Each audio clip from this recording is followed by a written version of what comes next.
Everyone's talking about AI these days, right? This season on Compiler, we're diving deep into how AI is reshaping the world we live in.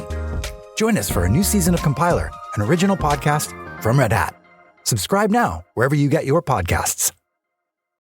Are you feeling overwhelmed by hormonal changes? If you're a woman, you're not alone. With over 1,000 hormone disruptors in our environment, it's no wonder things can feel out of balance. On top of that, natural changes like PMS, menopause, and other life stages can leave you feeling tired, irritable, and trapped in a constant battle with your body. But here's the good news. You don't have to suffer through it. Hormone Harmony by Happy Mammoth is here to help. This herbal formula fine-tunes your hormones, balancing estrogen, testosterone, and even stress hormones like cortisol, which can contribute to weight gain, racing thoughts, poor sleep, and more. With over 40,000 five-star reviews and a bottle selling every 24 seconds, the results speak for themselves. Ready to feel like yourself again? For a limited time, get 15% off your first order at happymammoth.com using code NEXTCHAPTER at checkout. Visit happymammoth.com today and get your old self back naturally.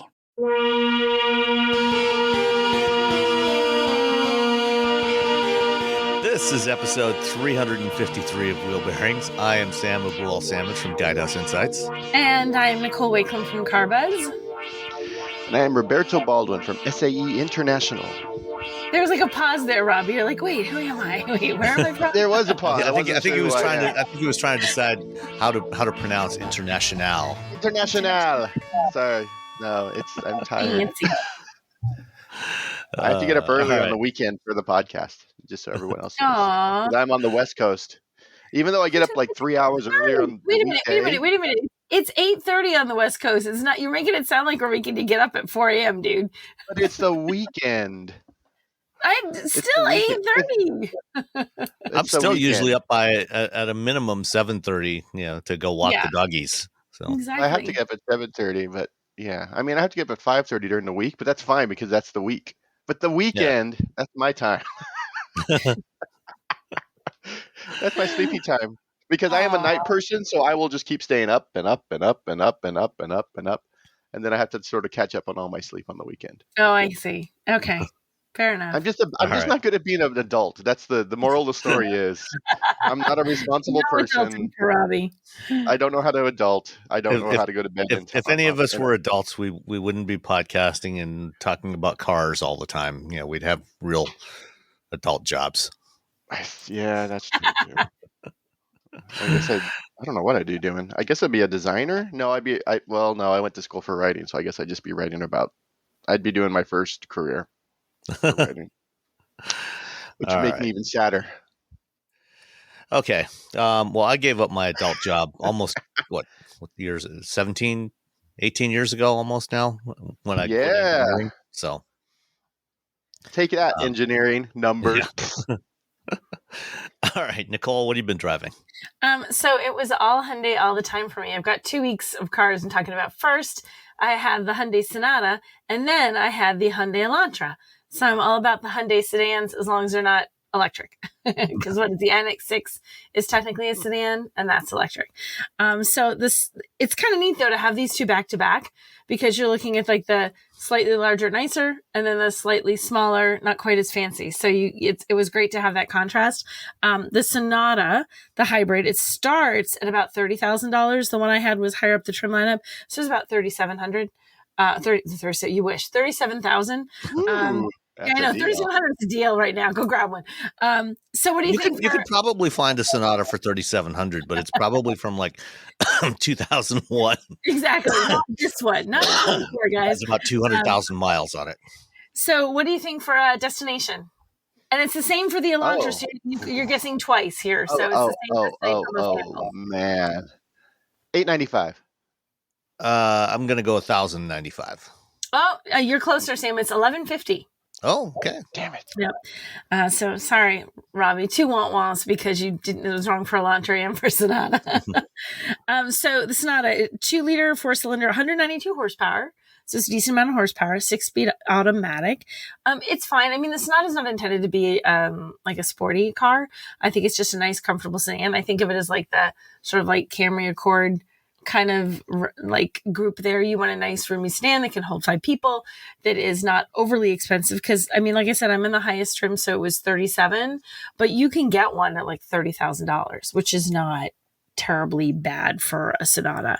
And this one, where it was in the lineup, it's got 8-way power seats. They're heated and ventilated up front. There's leather trims. You have like 12.3-inch instrument cluster and infotainment screen. You got like a panoramic sunroof and ambient lighting. So it feels like it's a top of the line sedan. And I still think it does what I've always thought Hyundai and Kia do really well, is to give you a lot of content for less than you pay for similar content at other automakers. And it's nice to drive. I mean, it's not I remember driving the first time I drove one. It was a long while ago. I can for some reason still vividly remember the press drive for this one. And it's a nice, comfortable sedan, and it always sort of has been. It's nice, it's roomy, it's not always. quiet. I mean, if you go back far enough. For the last many years, it has been a nice, comfortable, roomy sedan. And so I really enjoyed driving this. I thought it was nice. It was, a couple of times I actually had 5 people inside of there. And it was still, there's plenty of room for all of us. It has a nice roomy trunk, and it's a responsive vehicle without being aggressive and sporty. You're not going to get sporty out of this. I mean, 192 horsepower isn't a huge number. So it's not going to be super responsive, but it's more than enough to get you going when you're on the highway, to get you out of your own way, to make it so that you can feel like you have enough power to merge into heavy traffic. Or if you're trying to get around that slow guy, you can merge around that slow guy. I had miserable traffic driving back from Boston, that kind of traffic where you keep getting the guy going like 5 miles an hour in the left-hand lane, blocking everyone. So I was doing some maneuvering to kind of get it. I'm like, this is actually not bad, as I was maneuvering through rush hour traffic. So I enjoyed driving the Sonata. I think it's a decent vehicle, and it's a good value at, between 30, like I said, 37 for this one. But if you just don't want the leather seats, if you don't want all the fancy, you're still going to get a decently equipped car for 30 grand. So I'm a fan of the Sonata. Actually, like technically, Sonata. you can even go under 30, because the SEL starts at 27.5. Yep. And then so 28.5 with delivery. Yeah. So you can get comfortably under, you can get comfortably under $30,000 for Sonata, which is nice, because also Hyundai. I still have people that don't realize that Hyundai and Kia, that they think of, like you were saying, Sam, it wasn't always a great sedan. They're not that. They're not what they were when it was a new brand, I guess, in the US. That they truly are great vehicles. I wish more people would give them a chance, because I think they're missing out when they write them off just because they're not the brands that they're used to. Well, I only say that because I'm old enough, and I grew up in Canada to remember when the first generation Sonata debuted in Canada. This is before they started selling cars in the US. So they came to the Canadian market first. Mm-hmm. It was one of their first export markets in the mid 80s, or probably about 82 or so, with the Pony, the original Mm-hmm. Pony. And then a few years later, they brought out the Sonata. And that first generation Sonata, Hyundai actually built a factory in Quebec. Okay. Did not last very long. Maybe about 5 years before they shut it down.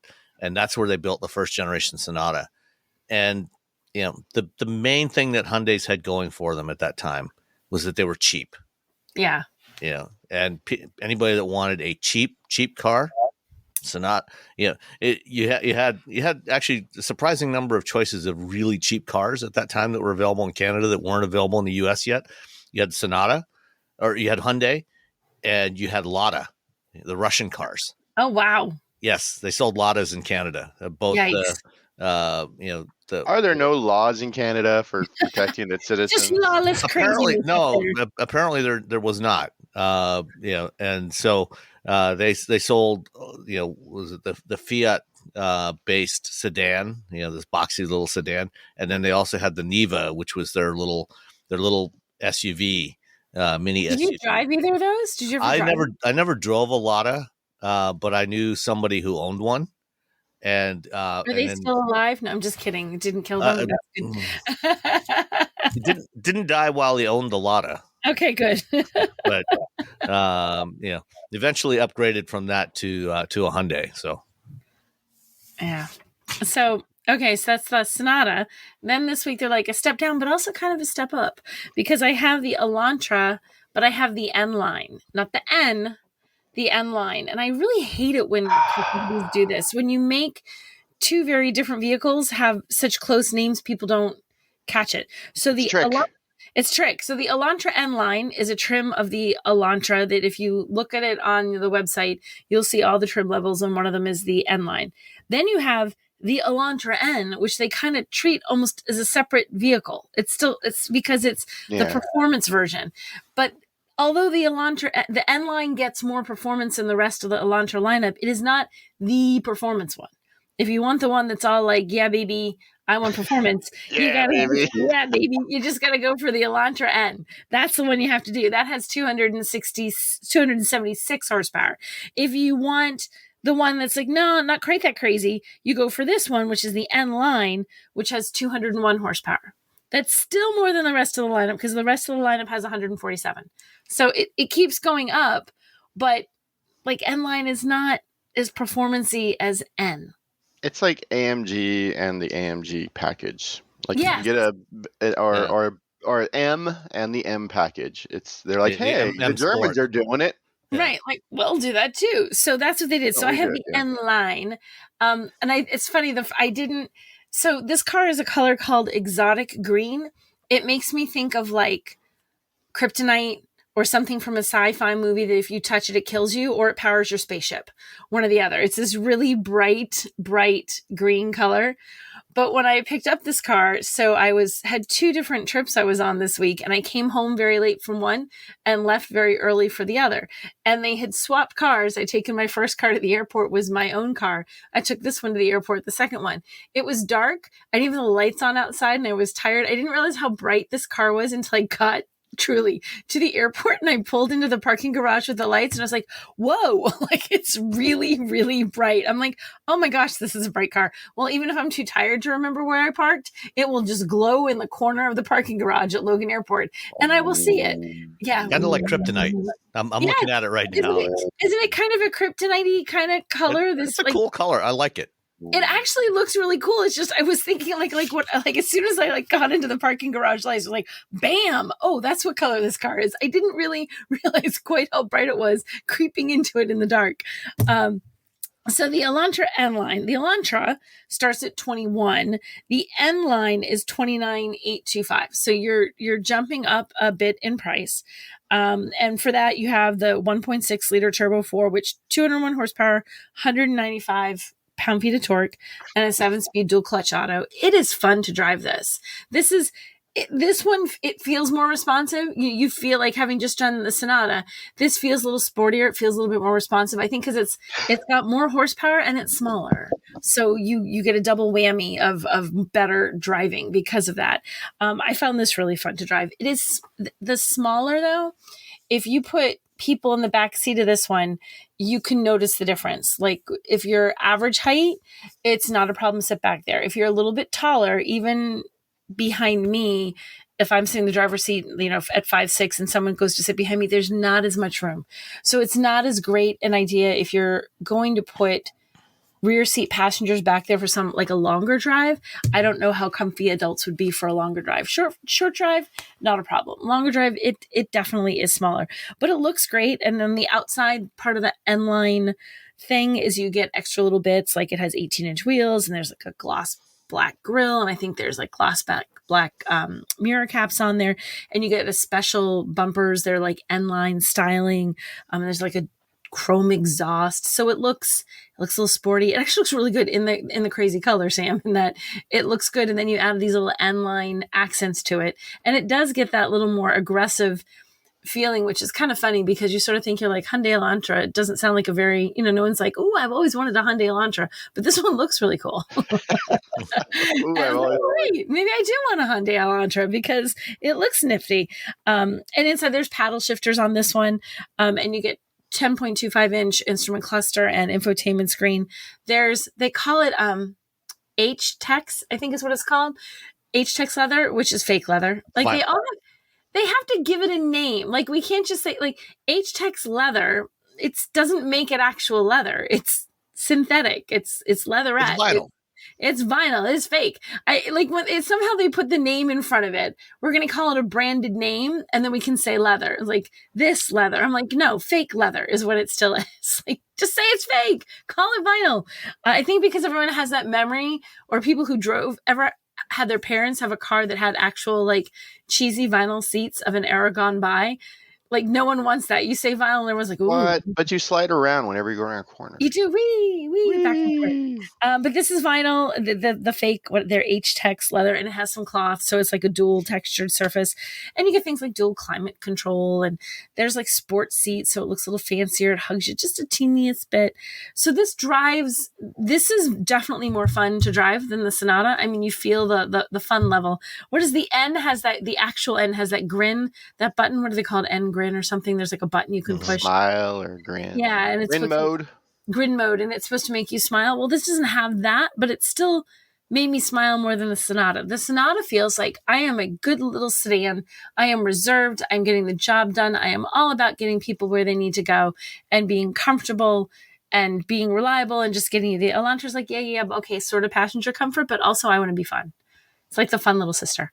So I had fun driving the Elantra, and I liked it. And even though it was brilliantly green, which I still like what was it? I had the Bison the other week that was nitro yellow, whatever the heck that color was. It was crazy. Once again, if you want to sell your car to guys, the weird colors, like there was something, or friends had young kids, all the boys are like, look at that car. I'm like, you have no idea what it is, but because it looks like that, they want to buy it. Grabs your eye, grabs your attention. Right? Like, so immediately, like, what is that? I'm like, it's not as cool as you think it is, but come on over and take a look. So, yep. So those were my tale of two Hyundais this week.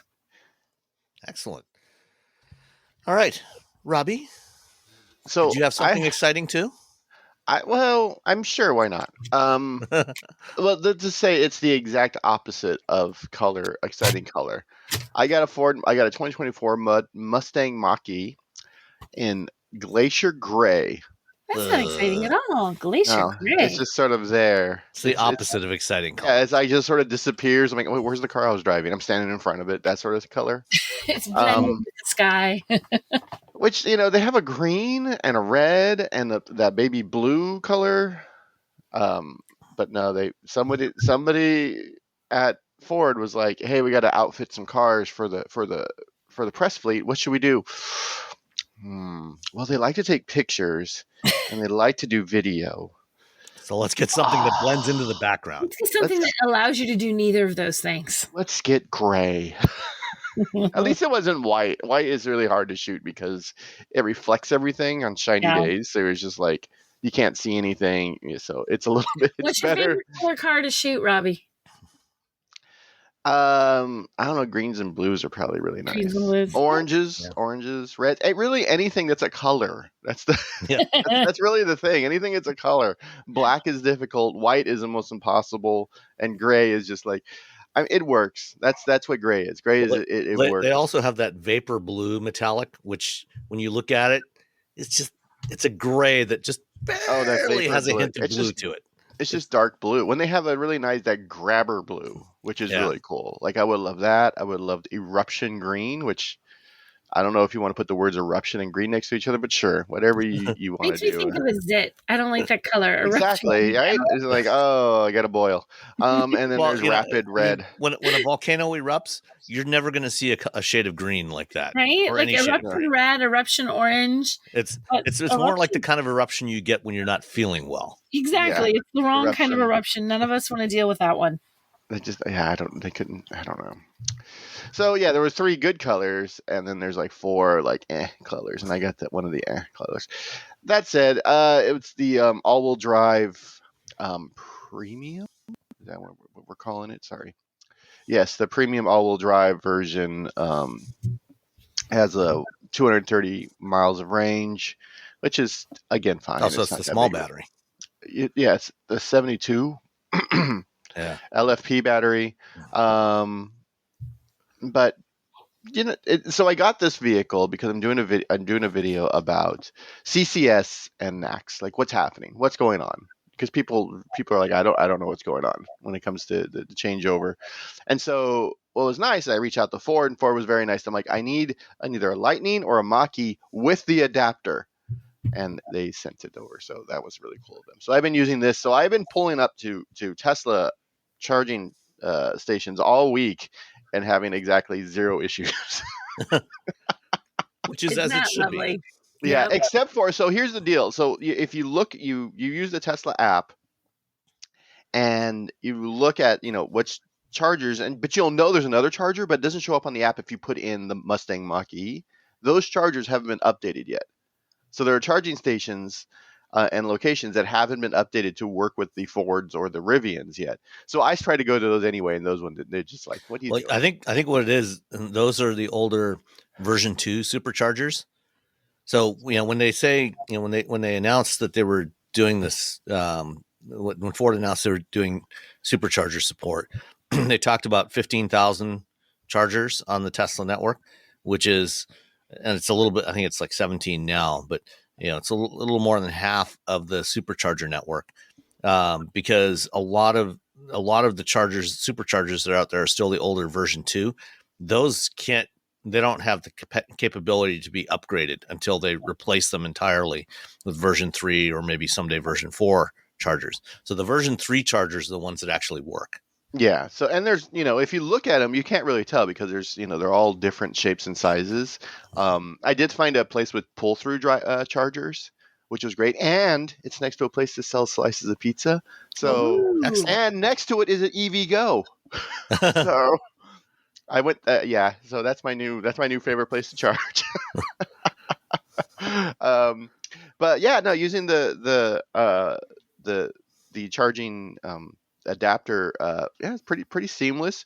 I had one Tesla person come up to me, and they were very excited at the idea of seeing other EVs at Tesla charging stations. I'm So that was surprised nice. at that.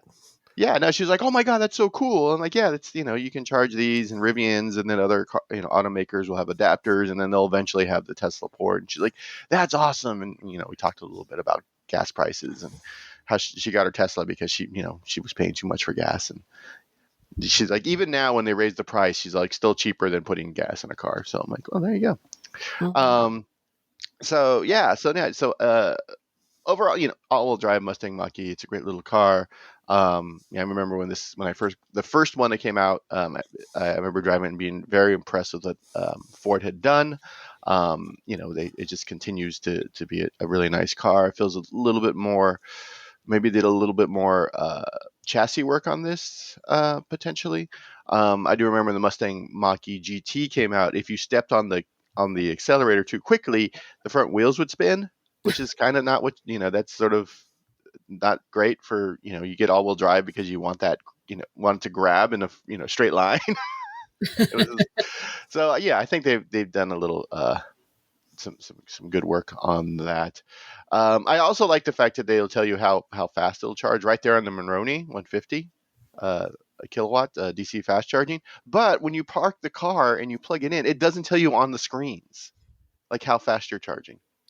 Yeah, you'd have to go into the app, the Tesla app to do it. Yeah, Or which is did you use the Ford Pass app? Does it show the charging speed in the Ford Pass app? It'll probably show it in the Ford Pass app. I just found out that the Ford Pass app, I have the email and the login for it, so I can log into it real quick. The Tesla, because it's charging plug and charge, so I was just plugging in and start charging. I'm like, okay, so I can't do that.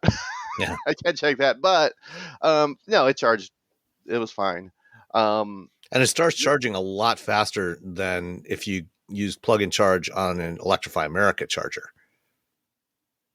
Like, on an EA charger, sometimes it can take a couple of minutes before you're saying it charges quicker at the Tesla than it does on the well, just the time it takes to initiate the charging, like from the time you plug it in until it actually starts flowing electrons, on a supercharger, it's usually about, my experience so far has been about 20 to 30 seconds at most. Whereas on an EA charger, it can take a couple of minutes or more before it even actually starts flowing electricity, just sitting there authenticating and everything. It has that weird countdown like while it's getting ready to charge, if you just go up and push continue, it'll just stop it and go to the next portion. There's like a weird, like, hey, you sure you want to do this like thing with the Are EA you ones? making a mistake? I'm not quite sure why that's it. Yeah, but it charges like, yeah, it does start charging much quicker on the supercharger. Like you plug in, it's like click. I'm like, is it doing it? Oh, I guess it is. Well, pizza time. um, yeah. I think we've talked about the Mustang Mach-E a bunch. The all-wheel drive version, it's quick, it's fast, the chassis feels really nice. It has $1,000 for that paint, which seems For the gray sure. paint? Sure. You know what? We had to pay like on our Ioniq 5 that we got, like they only had white or white available. But the green one, the paint is free. The paint is like $500. I'm like, who's paying for white paint? Weirdos. Who's fleets? What's happening? So yeah, and it looks like we own a fleet car now. It had Blue Cruise. Blue Cruiser is fine. It doesn't seem to disengage as much as it used to. I still wish that there was some other additional thing that showed you when Blue Cruise is turned on and off, but they've done a much better job. Before it was just like kind of blue. Now it's like the whole thing's blue. The dash cluster, so that's great. Yeah, no, but it's for this video, you know, I'm trying to tell people that they don't need to panic at the FCCS. So that's one thing, and the other thing is like you're going to have access to this network, and the don't panic thing I think is going to be fine, and I think the access to the network thing is going to be huge because it just works. Like every time I go to one where it's supposed to work and I plug it in, it just does the thing. That's it. And I don't even have the app installed. Like I have the app for my account, but I don't have it for this account. So I don't know I just plug it in to the adapter, plug it into the car. Ta-da, electricity. I'm either shooting, B-roll or I'm, eating pizza, one or the other. And then I'm done. I walk over and the car's ready to go. Easy peasy, lemon squeeze. You know what you should do for one of your SAE pieces is get some of the third-party adapters that are out there now, like Electron's got one. I don't want to burn. I don't want to start a fire. Well, I mean, those two at least I think are UL certified now. Oh, okay, that's cool. And just Tom just did one. I just saw a thing about the Electron versus the Tesla one. Yeah, and but try those. I don't know if Tom has tried those with. I know I've seen him do videos with Ford vehicles, but if you could try it with some other brands that haven't been officially certified for supercharger use yet, like take a GM vehicle or something else, so that because there's a few supercharger locations that have magic docks, like the one near me here, but for all the other ones that don't have magic docks, see if those adapters will work with other brands. I was EVs. thinking about that, but at the same time, I don't want because I have two EVs right now, and they're both Hyundais, and I have the adapter is the adapter. It'll work for Ford, it'll work for Rivian. Those are the two that'll officially work with. I don't want to plug I don't want to brick my car. No. I'm not saying to do it with your car. Brick an OEM car. Yeah, do it with a press vehicle. I'll brick it. So I got someone. I don't think it would brick it. I think it's just. I think it just won't. It's either going to charge or not charge. Yeah, I think it'll just I can't charge. Like whenever I try to plug into those non-supported supercharging locations, it would just say, "Hey, there's an issue. This isn't working." Yeah. Maybe go somewhere else, like we told you to in the apps, like as opposed to winging it and doing your own thing. Stop that. Yeah. Instead of trying to do your own thing, just stop. Anyways, so yeah, the Ford Mustang Mach-E, the premium all-wheel drive version, it has a starting price of it's $47,000. Okay, that's how much it cost. You can buy the. Let me go back. Boop. They start about $40,000, so you can get a Mach-E for about $40,000, and then add all the things. Don't get the white paint or gray paint because it's going to cost you $1,000. And let's say destination delivery fee. $14.95. I was gonna say $12.95. Oh, $18.95. Oh my gosh. Yeah. So they lowered the MSRP and cranked up the delivery charge. Yep. That's a lot. That's the trick. It's like when the old days of eBay where you would buy something, you're like, oh, this is only $7, but then shipping was like $30. And you're like, exactly. Oh man. You're shipping me a sticker. Why is it $30? Damn it. Yeah, that's kind of exactly what it is, except at a corporate level. They're like, we lowered it $3,000, but we pulled up the delivery fee by $800. You're like, oh. Anyway, that video will be live. I don't know, 2 weeks. Yeah, that sounds right. Okay, cool. And there was another one that you had up this week, I think, that you shared on LinkedIn. What was that one about? Forget now. This week I have, on Friday, I put up the Understanding Plug-in Hybrids, because I've seen too many people show up to DC fast charging stations with a RAV4 Prime. And they're just like, what's going on? Because no one explained to them what's happening. And there's a lot of people who buy PHEVs who take them home and then just never charge them because they're like, oh, it's just as good as a regular hybrid. I'm like, that's not how that works. Yeah. Yes, you'll get a little bit of extra something, but the reality is you have to plug these things in. So it's it's part of I'm doing a series of videos about just sort of educating people about EVs and sustainability. So I had this one, and the one before that was charge rates, which is, doing pretty well, relatively speaking, because it's a brand new thing. Just like how you should find out what your charge rate is for your vehicle. So when you go to charge, you know what you're doing. And when you're traveling, you know what charging station to pull up to. And I think a lot of people, it's how you end up, when people don't know charge rates, it's how you end up with a Chevy Bolt parked at the only 350 kilowatt charger at a station. So, knowledge is power, people. So, if you have any friends or you have family members, if you're listening to this, you likely know what a PHEV is. But if you have any friends or family members who are just like, I don't know what's happening, or if you just want a little bit of extra information, you can just go to SAE International's YouTube channel. So yeah, that's Understanding Plug-in Hybrids. Link to that will be in the show notes. Cool. Yay. Watch it. All right. Smartphones have gotten way more expensive over the past decade, and all it takes is one impact on a hard floor to make you wish you had spent a few bucks to put a case on it. Going online without ExpressVPN is like not having a case for your phone, and it only costs a few dollars a month. Nicole, Robbie, and I travel a lot for our work, and we spend a lot of time in hotels, coffee shops, airplanes, and of course the Delta Sky Club. Connecting to the Wi-Fi in any public places with shared Wi-Fi puts your data at risk because bad actors could be intercepting what you send and using it to steal from you. It only takes some cheap hardware to intercept Wi-Fi data, and even a smart preteen can do it.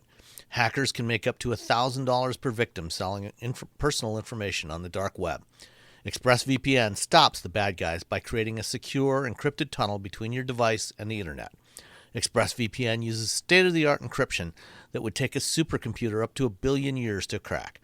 I have ExpressVPN on all my devices, including a MacBook Pro, Windows laptops and desktops, and Android and iOS phones and laptops, or tablets. When I want to be secure, I just launch the app, click once to connect, and my data is secure.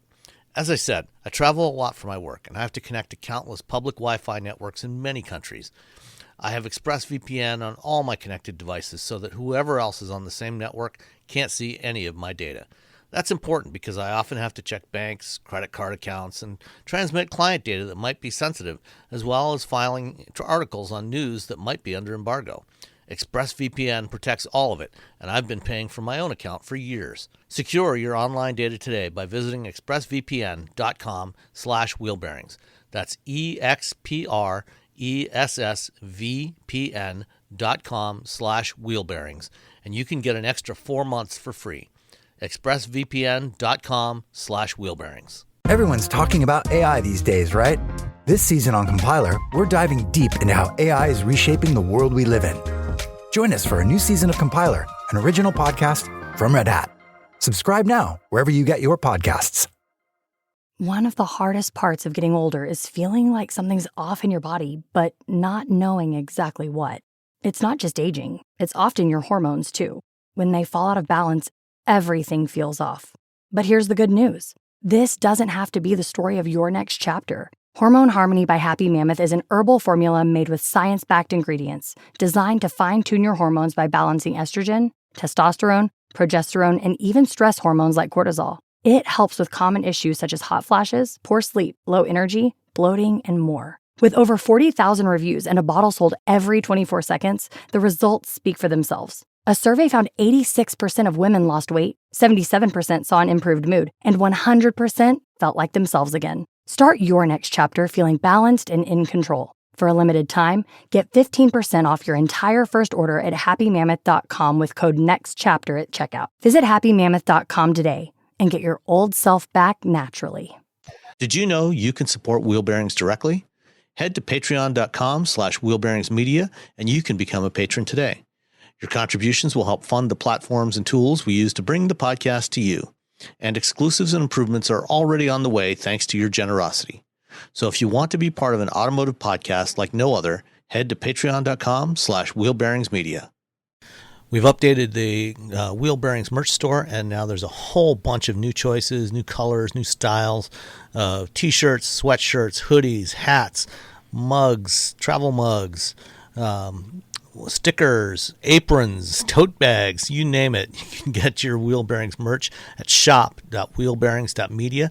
Go check it out. That's shop.wheelbearings.media. So I did not have a Ford Range XLT. I missed A Ford Range. The show notes, the Ford Range. Wait, what prototype did you try? I had a Ford Ranger XLT FX4, 4-wheel drive. Well, I guess that's kind of redundant because FX4s are all 4-wheel drive. And this is the second step up in the trim walk for the Ranger. So Rangers now you can get in XLT or XL is the base models, the XLT and the Lariat, and then the Raptor, of course, which is sort of a separate model, but not entirely. The XLT, I think, for most people is probably kind of the sweet spot. I think the Lariat, is supposed to be a more premium version of it, but it's still, even though the interior of the new Ranger is way better than the previous generation Ranger, it's much nicer materials, better fit and finish, better equipment. It's still, mostly hard plastics that, while they're textured better than before, it's still mostly hard plastics. And, in a $20,000 or $25,000 Maverick, I can live with that. In Totally a $50,000 plus Ranger, not so much. Except for the Raptor, because the Raptor you're getting a whole bunch of other stuff. But the XLT is probably the one, if you want a mid-size Ford pickup truck, the Raptor is probably the one to go with.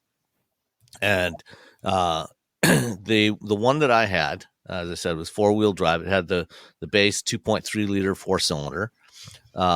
It had the 10-speed automatic transmission, which is what you have in all Rangers now. And it's got a bunch of extra equipment. Although interestingly, it still has an actual key. It does not have a stop-start button. So it's got one of those switchblade keys. So you press the button on the fob. I hate it when I have a key now, because I will have it in my hand, fully knowing that I have to put it into the car to start it, and then immediately toss it in the cup holder or someplace where I can't get to it. Like the second I sit down, I'm like, son of a gun, dig it back out and put it in the car. Every single time I'm like, this has a key. Toss it someplace that I can't reach it.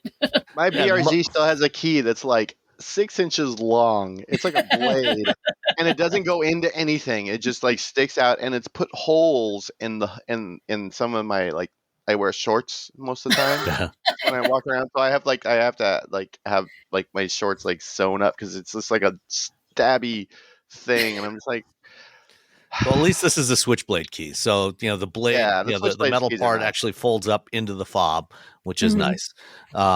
The one that I had was finished in one of the two good colors that they have for the Ranger, or at least for regular Rangers, which is Velocity Blue Metallic. They also have the Hot Pepper Red Metallic tinted clear coat. Both of which are a 490, or actually no, only the red is a $495 upgrade. This blue is The nice. the blue does not cost extra, amazingly enough. Yeah, just get the blue. Yeah, Yeah, get blue. The blue's pretty. yeah. And with the FX4 package, well, the 2.3 liter is the same engine, basically the same engine that they have in Mustangs and a whole bunch of other Ford vehicles. So it's a 4-cylinder turbocharged EcoBoost engine, 270 horsepower, 310 foot-pounds of torque. For the new Rangers, you can also step up to a 2.7 liter V6, which is 315 horsepower, 400 foot-pounds of torque. So if you need more towing capability or more just more power, they've got that option available now. But really, the 4-cylinder is more than adequate for pretty much anything anybody's going to use a Ranger for. If you need much more power than that, you're probably going to step up to an F Series. The FX4 package gets you a bunch of 4-wheel drive related stuff. So you get running boards, which the FX4 is, they call it an off-road package, but it's probably if you're really going to go off-roading, it may not necessarily be the one you really want. So you've got running boards, but those are, if you're going to try and do some rock crawling with this thing, it's the running boards may well end up getting bent up, if you're crawling over rocks. You can also get them with the chrome appearance package as well. But you get the cool FX4 off-road decal that goes on the bed. 17-inch alloy wheels Ooh. with Goodyear Wrangler tires on there, which are fine. And they have nice tall sidewalls. And driving, last week I talked about driving the Z Nismo to Detroit for the Grand Prix. I drove the Z Nismo on the Saturday, and then on the Sunday I drove the Ranger because I ended up double booked and had them both at the same time. And the Ranger was so much more comfortable to drive to Detroit, with the extra suspension travel and the taller sidewall tires. It was just way more pleasant to drive. You also get, as part of the FX4 package, you get some, skid plates for the engine, the transfer case shield, and a fuel tank guard. So it does have some off-road capability. You also get selectable drive modes for mud and ruts and sand, as well as the trail control system, Ford's trail control system, which is kind of like cruise control for off-roading. So you can set the speed at a low speed for at like 2, 3, 4 miles an hour, and it'll maintain your speed, so you don't have to be constantly going back between the gas and the brake pedal when you're trying to focus on the terrain around you. You can just focus on watching the terrain and steering. And it does have a 4-wheel drive low, so it's a 2-speed transfer case. So that's nice to have, for actual off-road capability. What else? This one also had the high XLT high equipment group, which gets you the 10-way power driver's seat, 8-way power front passenger seat, heated seats, power sliding rear window, and the 12-inch display. So the standard is a 10-inch portrait style display in the center stack, and then you get the optional 12-inch display, which has basically a very similar interface to the one the system that's in the 15-inch screen in the Mach-E, but You also get some physical controls for temperature. It's a dual zone climate control, so you got knobs to adjust the temperatures and fan speed, things like that. And when I did the first drive of the Ranger a couple of months back out in Salt Lake City, this was like a week after driving the Nautilus, where we complained vigorously about the digital controls for the vents. Yeah. And after driving the Ranger, I made sure to tell everybody on the Ranger team, nice job on the vents, because it's got little tabs on each of the vents. You can grab it, Yeah. direct the airflow exactly where you want it. The Mach-E also has little things on the vents. The infotainment system, though, is starting to irritate me, though, on that thing. It's On the Mach-E? irritating you. It's just starting to irritate you, not fully, just kind of picking at you a little bit right now. I want to like it, but it's just. Can I just do two things at once? No. The answer's no. You cannot.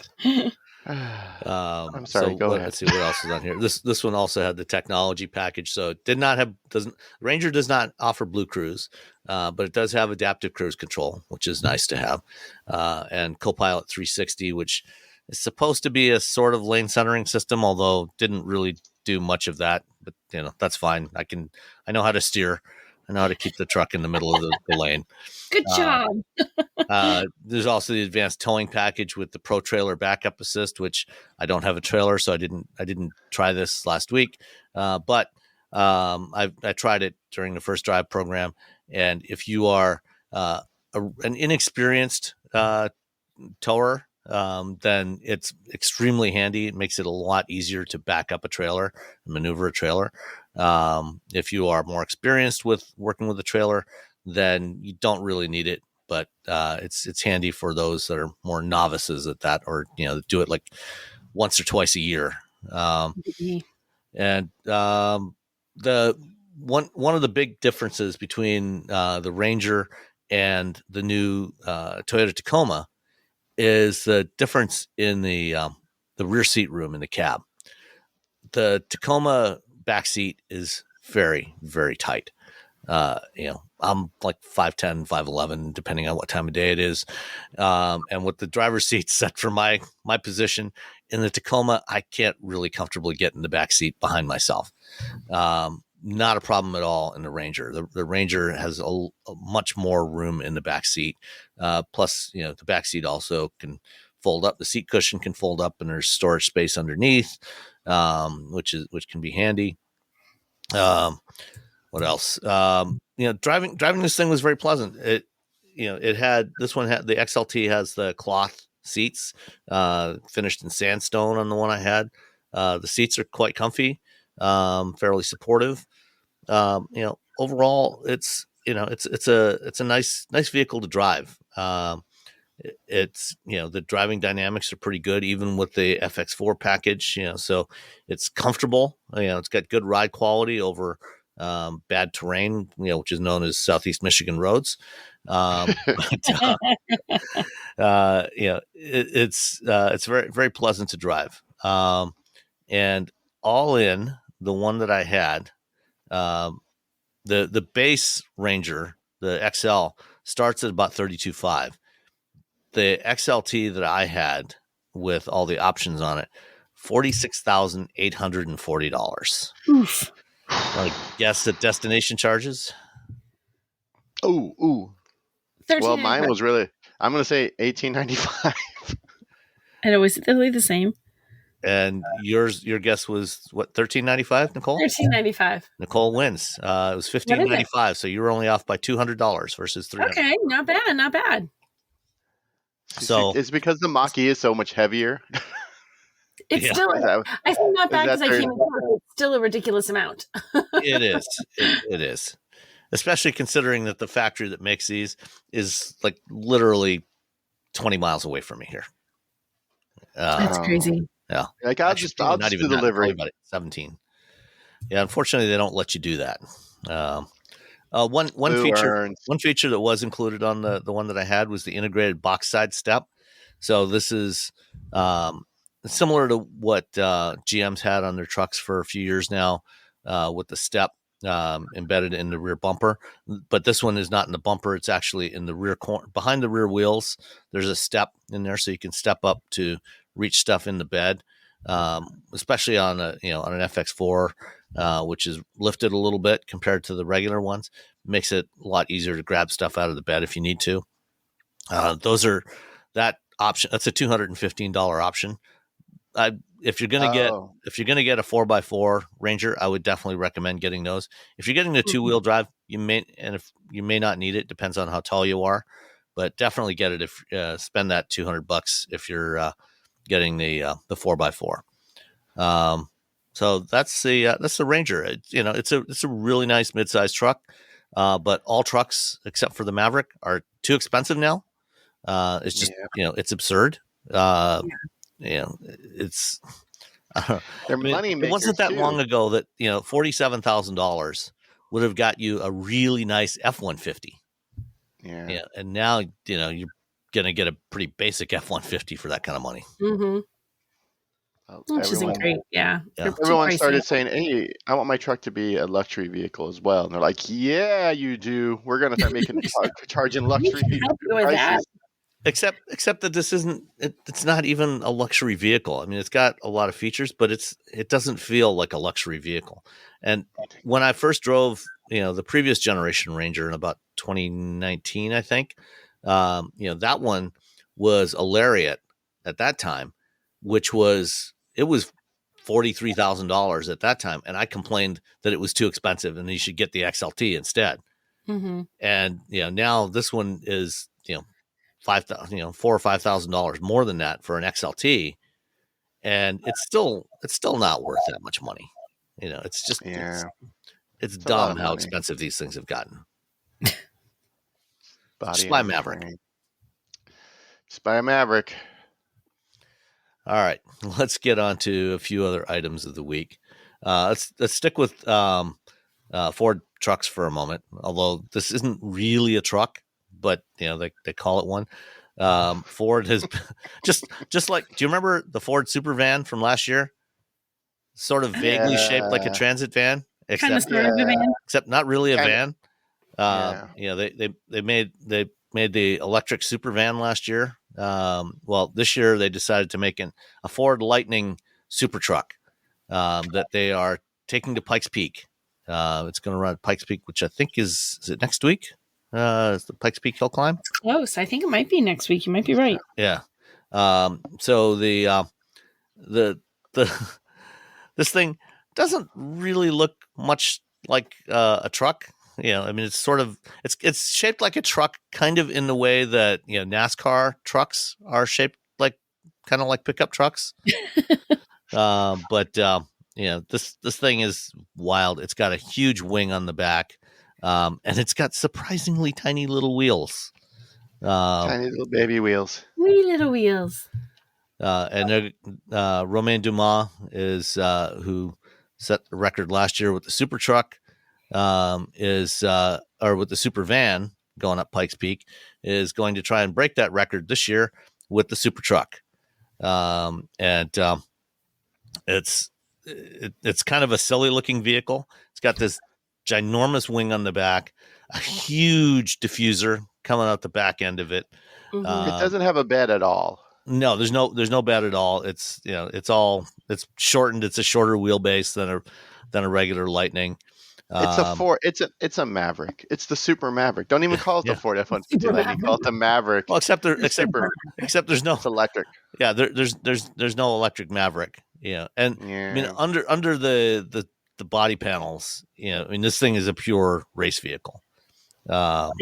It's 6,000 pounds of downforce that this thing's going to generate, 1,400 horsepower.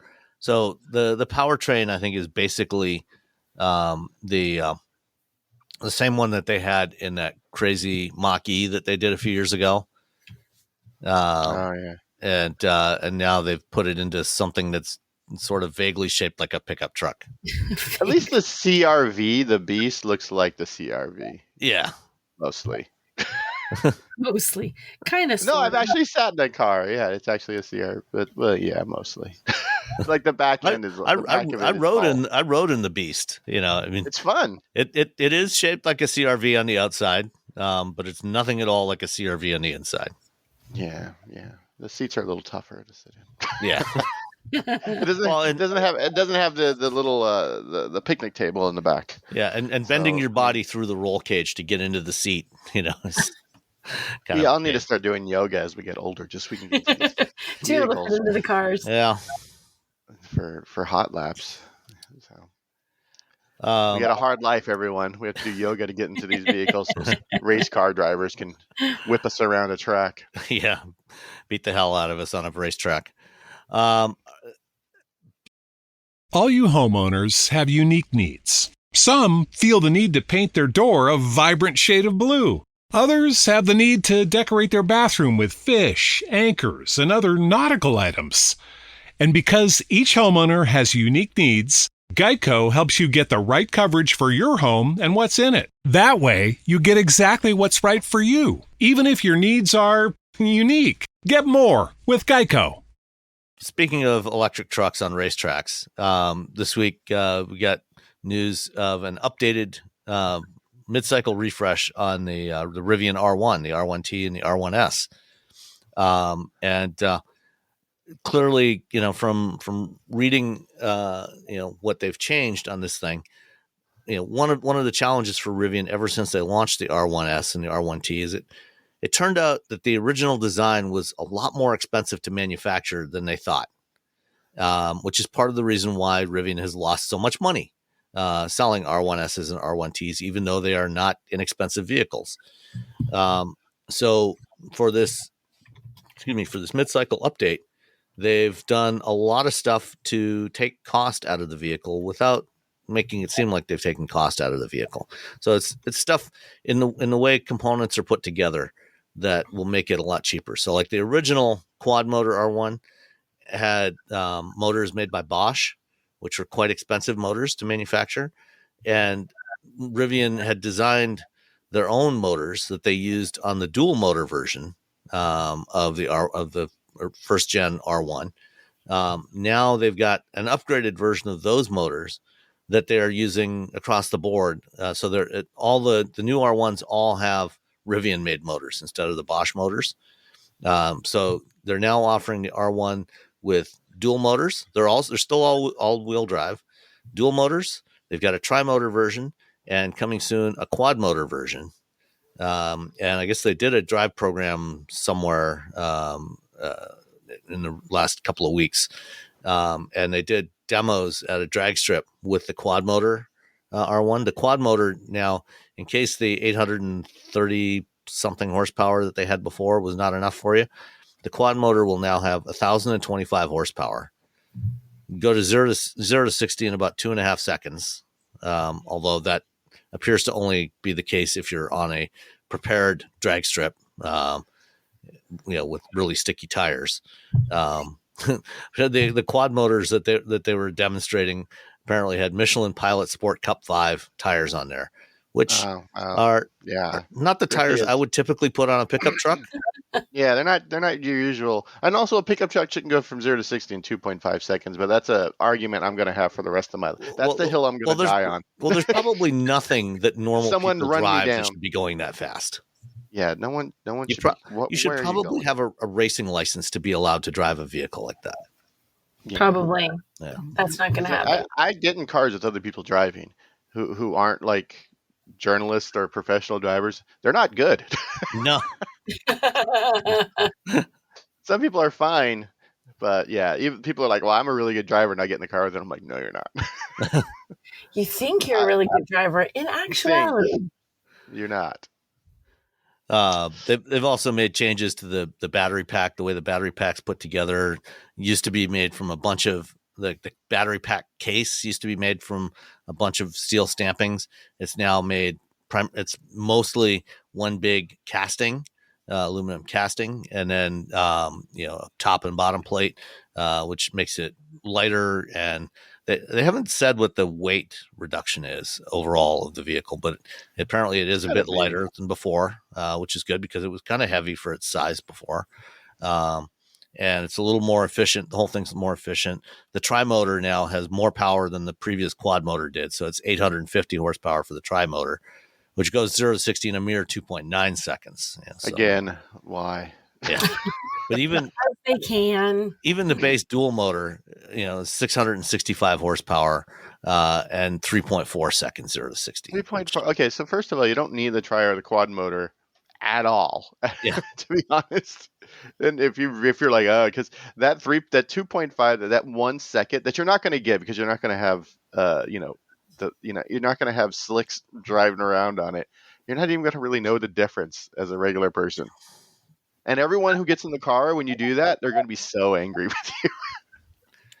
And it is a parlor trick that we saw on the Teslas that I remember showing everyone. Everyone's like, "Oh, that was cool." Yeah, I don't want to do that again. It's a parlor trick. That's all it is. You're never going to do that. You're going to do this like 4 times. You're going to be like, "Well, all right, well, that's it. I guess now I can pass people." I don't. the dual motor standard range, which now has an LFP battery pack, is 533 horsepower and gets 0 to 60 in 4.5 seconds. That's more than fast enough for anybody. That's fine. You're good. That's all you need to do. And I'm really happy that they did all this work on these vehicles because they're really good before, and now they're better. I wasn't on the drive program, so I don't know. But at the very least, it should significantly reduce their manufacturing costs, which hopefully will get them closer to at least break even, if not profitability, on these trucks, which is important, for the company to be able to survive. And that dual motor standard range version starts at $71,900 now, which means that since it's under $80,000, it might be eligible depending on where the batteries come from. Now it's an LFP battery, so it may or may not qualify for $7,500 tax credit, but at least it's still cheaper than before. Yeah, and you probably just lease it. Yeah, badoosh. So yeah, they can get one down to. I mean, we want Rivian to stick around because we want the R3. Yeah.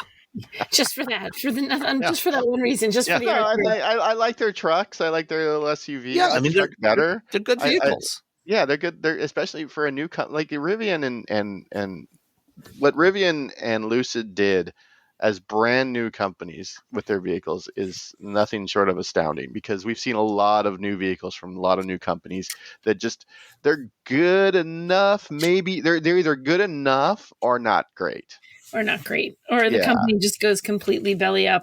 Because they're not great. Yeah, they're not great. So what they've done is really, really impressive. And the fact that they're learning, they're like, oh, we need to we need to re-engineer these vehicles so we can save money. What's the least impressive EV that you've driven? Is it a major companies or is it a minor startup? I guess I would say. Least it was probably the VinFast. The VinFast. What about you, Sam? It just felt like it was like 80% done. That's right. I agree. VinFast wasn't finished cooking. It didn't. Yeah, they haven't finished baking it yet. Like a little raw in the middle, a little doughy. Yeah. Yeah, a little doughy. Yeah. A little bit doughy in the middle. Yeah. What about you, Sam? I mean, I haven't driven the VinFast, but I guess some of the compliance EVs that came out in the early mid 2010s, like the Focus Electric, was not. It was okay, but not impressive. Stuff like that. That's probably the least impressive stuff I've driven. Most of the other newer stuff, I guess, of other stuff, that's higher volume. The early Nissan Leafs would be the other one. It was impressive what they managed to achieve at the price point they did at the time, but the performance wasn't spectacular. Range was particularly not great on those. Mm-hmm. And as we've seen with those, because of the air-cooled battery that they used to keep the price down, the batteries didn't hold up very well. Everybody else that used liquid-cooled batteries, the batteries have a lot better durability, which is why everybody does it that way now. Nobody else is doing air-cooled batteries for EVs. So I remember I did a Leaf review probably about 7 years ago, and it was everything that's supposed to be in an EV. It did all the things it's supposed to do, but it just it just was boring. Just It just didn't felt do very it. boring. Yeah. Yeah, it wasn't a bad car. It just felt very boring. But the VinFast that very much feels like, okay, well, I guess you're trying. You get an effort star. VinFast wasn't my worst because I felt like it wasn't finished. Like you said, wasn't finished. Like, guys, if you just finish this, it might be okay. Like, but Yeah. it's like they sort of, I don't know. I think they sort of knew that it wasn't finished. My worst truck was the Endurance, or my worst EV, the Lordstown Endurance. Oh wow, that's I never got a chance to drive. I was supposed to drive that one, go for a drive in that one with the CEO, and a couple days before, the PR person called and canceled, and he said he's not going to be available, and we got some other stuff we got to do, and then things rapidly went downhill from there. It was so heartbreaking when I drove that one because I drove it at the Nactoy Drive, and it was. I wanted that truck to be cool. The people that were there were so excited from the company, and you're like, oh man, this is bad. like it's really hard when they're so excited. They're just kind of like, here's our vehicle, have fun, drive it, enjoy yourself. But when you have really, really engaged people from an OEM, you're like, oh, I don't want to tell you what I think face to face. Oh, do you think they were really excited, or if they were like, you got to be excited? Please be excited. We know this isn't up to par. You gotta get it. It was weird. It's your job. It's your job. You gotta be excited. I think the people that were there, and who was the one engineer? I've forgotten his name. And he was an executive for the company. It was over a year and a half ago now, and I've forgotten. He was there, and he was talking about it and his enthusiasm for the tech within that vehicle. But it just looked like it was so rental car inside. It was so bad. It was just, I'm like, no, this is, no, it just doesn't. And it was fine. Well, that part was probably not so much of an issue, because it was always intended to be a commercial truck. It was never meant for consumer sales. It was a work truck. Yeah, but it was just such a. It's not good. You can just say it was bad. It was not good. I mean, they're not around anymore. Lordstown was a boondoggle. I mean, to be honest, it's like, Workhorse didn't work out. How about we do this? We start a new company, and then every truck we sell, we have to pay a licensing fee back to Workhorse because the CEO of Lordstown is also the owner of Workhorse. Where you're like, wait, hold on, what? And then they sued the Workhorse sued the Postal Service because they didn't give them the contract for the new Postal Service vehicles. Like, you didn't even make anything. Yeah, boondoggle. They're a boondoggle, and I think Fisker's become a boondoggle. I like that word. Boondoggle. It's a fun word. It just says everything. Like boondoggle. It tells you it's crazy. It sounds a little bit off kilter. Yep. Boondoggle. Someone's figuring out how do I get some money and spend some money? Yeah, right. How can I scam people? Yeah, I did a story this week about I talked to some Fisker employees who are no longer Fisker employees, and I wrote a story about it. And oh my goodness, the tales from inside Fisker are a little bit scary. I'm like, that's a boondoggle. Yeah, I've heard stories from other folks. I'm not sure who you spoke with, but I can't. We've got a mutual friend who that mutual friend was not on. I on purpose did not talk to my mutual friend because I felt that mutual friend was too clearly my friend. Yeah. So I sought out who I do not personally know to avoid that, and they actually talked off the record, and they all said the pointed fingers in the same direction. I'm like, wow, you guys not even chatting with each other, all chatting with me, said the same thing. So I just wrote that story for Carbuzz, and it just went up, and it was it was really interesting to hear from those people and hear, like when I was saying the Lordstown folks, they were so excited. The Fisker folks were so excited when they started, and now they're like, oh, that's not how I thought that would turn out. Yeah. Oh, well. One last item about the updated Rivian R1s. They also completely revamped the ADAS system, and they've got a new compute platform in there for that. That's running 2 NVIDIA Orins, which are really high performance chips. They now have 8 megapixel cameras all around, and 5 radars, and including the forward-facing radars and imaging radar. So it's a high-resolution radar sensor. And they say that later this year they will be upgrading the software to enable hands-free capability, which they don't currently have. They're working on improving the system quite a bit. Cool. They also did like some nice 3D cell shading for the design, which looks really nice. Yeah. All right. Let's move on. Let's see what's next on the list here. A couple of EVs started production in the U.S. this week. A pair of 3-row electric SUVs both launched production this past week. The Kia EV9 and the Volvo EX90 are now being built in Georgia and South Carolina, respectively. Dun, dun, dun. Yay, they're coming to the U.S. because otherwise things go sideways. Yeah. Yeah. The EV9's already been on sale here, but now you'll be able to get the tax credit on it because it's built in West Point, Georgia. And same with the, maybe with the EX90, we don't know the final pricing yet. So it depends on the pricing, whether or not that one will be eligible. But it won't have that here. Yeah. At least this. So that's good. And then they also said that the Ioniq 5 is going to start in October at the Meta plant. Probably pilot production in October, right? Yeah. For the Ioniq 5, which, they're selling a lot of those things. They're sort of everywhere. Again, I live in Northern California, so. Yeah. Well, even here in Michigan, there's quite a few of them around. Ioniq 5s and Kia EV6s. Quite a few of those around. I feel like I see more Kias up here. I don't see the Ioniq 5 as much for some reason, but I do see a decent number of EV6s.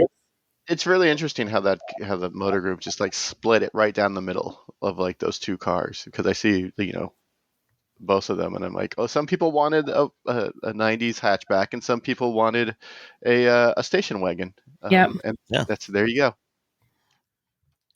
All right. IIHS, Insurance Institute for Highway Safety. They've done a lot of great work over the years. And one of the things that they do on a regular basis is they buy a bunch of vehicles and they crash them. They have their own crash test facility. And then based on the results of those crash tests, they give out, if vehicles do well enough, they give out top safety pick and top safety pick plus ratings. And automakers love to get those top safety pick pluses and top safety picks because they advertise them aggressively in their ads. If they're, I think a lot of people shop that way. Like people look and say, "I'm looking for these vehicles. Oh wait, that one that's not even gonna look. That one doesn't have good ratings for safety. This one does." So that can cross you right off the list if you don't get a decent rating.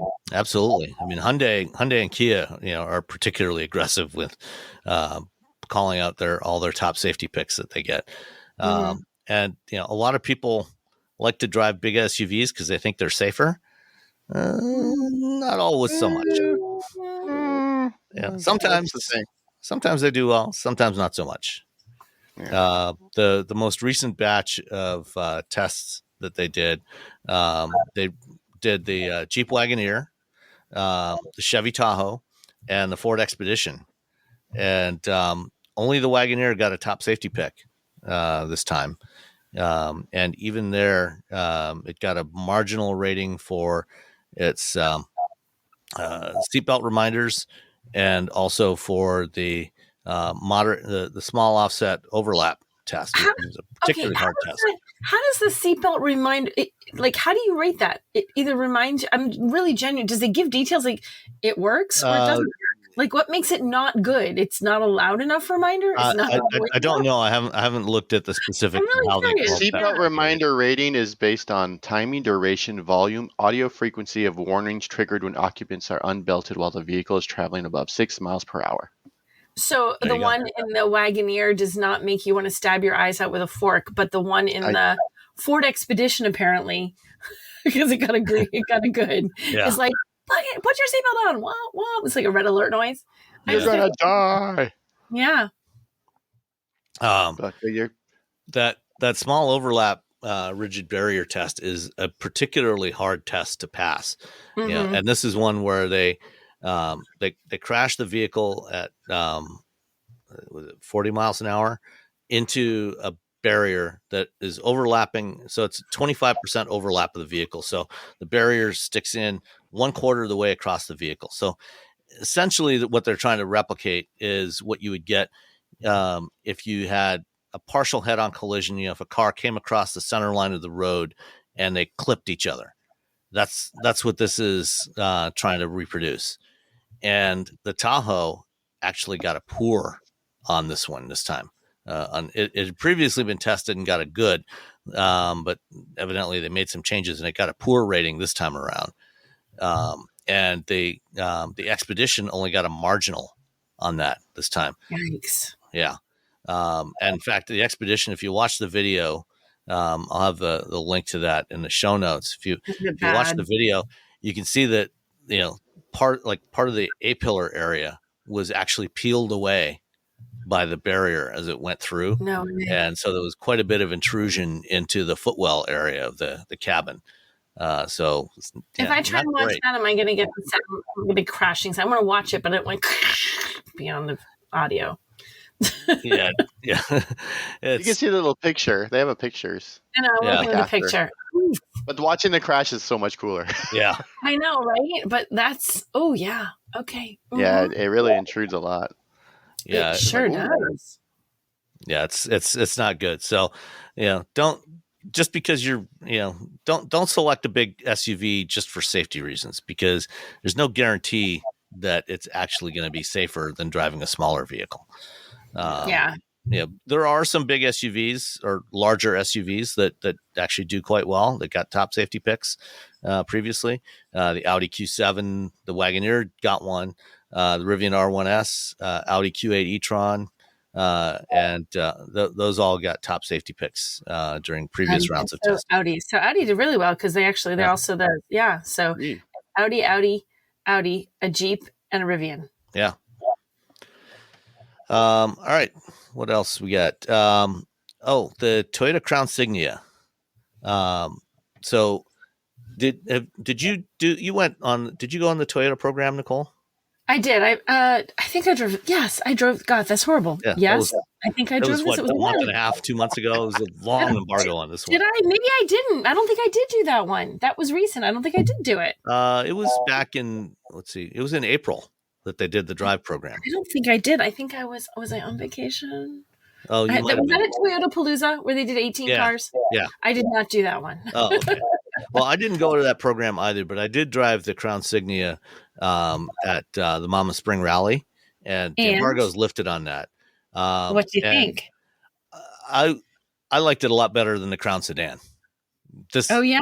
Yeah. I mean, the Crown Signia, they call it an SUV, but come on, it's a station wagon. It's an ever so slightly lifted station wagon. You cannot call it that. I know, but it's a wagon. I mean, you look at it in profile.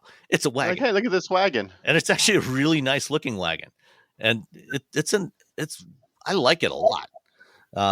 It's like the Crown sedans, it's hybrid only, so it's got good fuel economy, very roomy inside. In fact, much better packaging, I think, than the Crown sedan. You got lots of cargo space in the back. You get good headroom in the back seat, better so than in the sedan. I think it looks better than the sedan. If you're looking for a larger Toyota, and you're thinking about the Crown sedan, give the Crown Signia. They label it an SUV. Don't think of it as a wagon. We know what it is, but just don't think of it as a wagon. Don't think of it that way. Just like the EV6, we know what it is. Yeah, exactly. You can call it what you like, but we know. We know. So it's really good. I liked it a lot. I'm driving around in my large hatchback. Yeah. Nope. And then earlier, Robbie, you were talking about plug-in hybrids, and Jonny Lieberman wrote a piece in Motor Trend, complaining about PHEVs, saying just say no to plug-in hybrids. And Yeah, he made some good points in there. I don't know if you guys have written. I started to, but what was the good points? Give me the too long didn't read. I was reading that whole thing. Let me go back and find it now. I mean, I understand like where he's coming from. It's not as like as explosive and hot takey as it sounds. Yeah, the headline makes it sound worse than it is. Yeah, it's. I mean, I understand where he's coming from, but also, I think as auto journalists, we start getting like our judgment and how we see the world. It gets a little bit clouded because we don't see how regular people do things. And I know a lot of auto journalists who just hate the idea of PHEVs. They're like, why are you dragging this battery around all the time? Why? I don't get it. I don't get hating on PHEVs. It seems silly. It seems to me a little bit like there's people we have in our industry that hate on EVs too. Like EVs are stupid. There's people who I can't hate on one technology. Yeah, I mean, it depends on your use case. Right? Yeah. It's exactly what I was going to say. Just because it's not right for you, you know what? Don't buy one. But somebody needs that hybrid. Somebody needs that electric. Somebody needs that truck. Someone needs that giant SUV. Someone needs that tiny little hatch. Like the reason there's so many things is because there's so many people with different wants and needs. So I don't hate on PHEVs. I honestly think they're great. Part of what I like about them is they give people the opportunity. People who are afraid to just jump right to electric because it's a little like plugging in your car. No. This gives you the happy medium of I can plug in, I can get used to the idea of a charging network. I can take advantage of it. I see how it kind of works. And I can also use gas, so I don't have to panic. Because there's a lot of people who are still really, really worried about running out of juice on an EV. Mm-hmm. So I'm a PHEV fan. I think they're a great idea. A lot of people will go to that as a little in between step. So maybe their next step is an electric. So you get more people into an electric, accepting it, being willing to try it eventually because they had a little PHEV experience. Yeah, I mean the big point Johnny makes in this piece is that a lot of plug-in hybrids don't get plugged in. And we've said that here. Mm-hmm. Do not, if you are thinking about a plug-in hybrid, if you don't have a place to plug it in at home every night, do not buy it. Right. Just buy the regular hybrid. Just forget the plug, because otherwise, if you don't plug it in, you are dragging 200, 300, 400 pounds of battery around. That's just dead weight. And in some cases, you're losing on was it cargo space? Yeah, I know the 4xe like it has a little bump in it. It's not a lot of cargo space, but it's there a little bit. Yep. Yeah. Well, it's like anything. If you buy a giant pickup truck and you never, like a full size truck, and you never bring anything anywhere more and than you think putting 4 bags of mulch in the back makes it right truck stuff. Same kind of thing. You're wasting. You're spending a lot to have stuff you don't need. You're paying for it and all these things. So I mean, if you're not going to use a PHEV as a PHEV, if you're never going to plug it in, it's kind of silly to buy it. But if you just want to have the experience of, I need to know how this electric thing works, and you have a charger at your house to plug it in and you charge it at home, it's kind of fun. And I think they're a nice happy medium. And I know people don't always plug them in, but people don't always use their trucks, and no one's hating on pickup trucks because not everybody uses pickup trucks, right? Some of us are. I'm not hating on pickup trucks, though. You hate on the people who don't use them, right? That's different. That's true. Yes. But you don't hate on the truck. Well, I'm hating on the design of the fact that you can't see out of the front, because that's a design decision. Okay. So not even the truck. I'm hating on the idea that someone but you know made what I mean? I feel like it's definitely like a use case thing. If it works, and I feel like about any car, if it works for you, then buy it. Yeah. What people say be damned. Buy what works for you. Right. If you need a vehicle to haul the kids around during the week, and and say you live someplace like Southeast Michigan, or Wyoming, or Wyoming, you can, during the week, weekdays, you can plug it in and you can drive it around gas free all week. And then, if you want to go out to the lake on weekends where there's no, drive, a couple hours, 2, 3, 4 hours north, and there's no chargers around, you can then drive it until the battery runs out, and then it's just a regular hybrid, and that's fine. That's a perfect use case. And I can certainly see, certainly here in Michigan, Wisconsin, where a lot of places you might want to go to are, there's not a lot of chargers around. an EV is not going to be your best choice yet. Someday it will be, but Just not yet. today it's not. Yep. And it also it reduces that anxiety that people have. When we got our Exactly. EV, my wife had anxiety about the range. She's just like, I don't know how this is going to be. And it had 250 miles of range, but she just, you don't know, it's brand new. And now, Right. I think I told you guys about the story about how we saw a Fiat 500e thing has like 80 miles of range, but it was on sale for 5,000. She's like, why don't we just get rid of this and buy that? So I'm like, it only has 80 miles of range. She's like, when do I ever drive 80 miles? Right. See, because she got used to the idea of it. And like a PHEV lets you does that. I think they're a great happy medium. You're wrong, Jonny Lieberman. I like PHEVs. Not everyone lives where I live, where there's a charging station every 3 feet. And Jonny lives in the LA area where there's chargers. Oh my God, there's chargers everywhere. Yeah, so and I can understand why they're you probably don't need a plug-in hybrid. A BEV will probably suit most people just fine there, but there's a lot of places where that's not true. Yeah, it wouldn't work here in New Hampshire because there's too many places you want to go where it's hard. I've had EVs and I've gone up north and it's a challenge to charge them. But if I had a PHEV, I'd be like, well, I'm not charging it on this trip, but I can charge it when I get home. Yeah. That's my whole thing with the that video I did, and with the PHEVs and charging. And like one of I talk about the Ram Charger 1500. It has like 140 miles of range from the battery. Yeah, and then a V6. And I'm like, okay, well, you're never gonna use that gas engine unless you're doing the one thing which EVs are sort of bad at, which is towing. Right, and that's exactly why they're building that. You said towing. Wait, I tell you, I saw a whole fleet and completely unrelated to everything.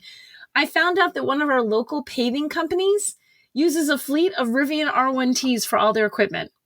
So they're towing along all their little stuff. And at first I thought it was just one guy. And I go around the corner, it's all their little trucks. That's all they have for their paving services. And like they are like a contractor within our town, I think, because they're paving streets in town, but they're clearly not like Nashua, New Hampshire paving trucks. The guy, and they all have the little, stickers on the side of the truck that tell the paving company that his whole little fleet.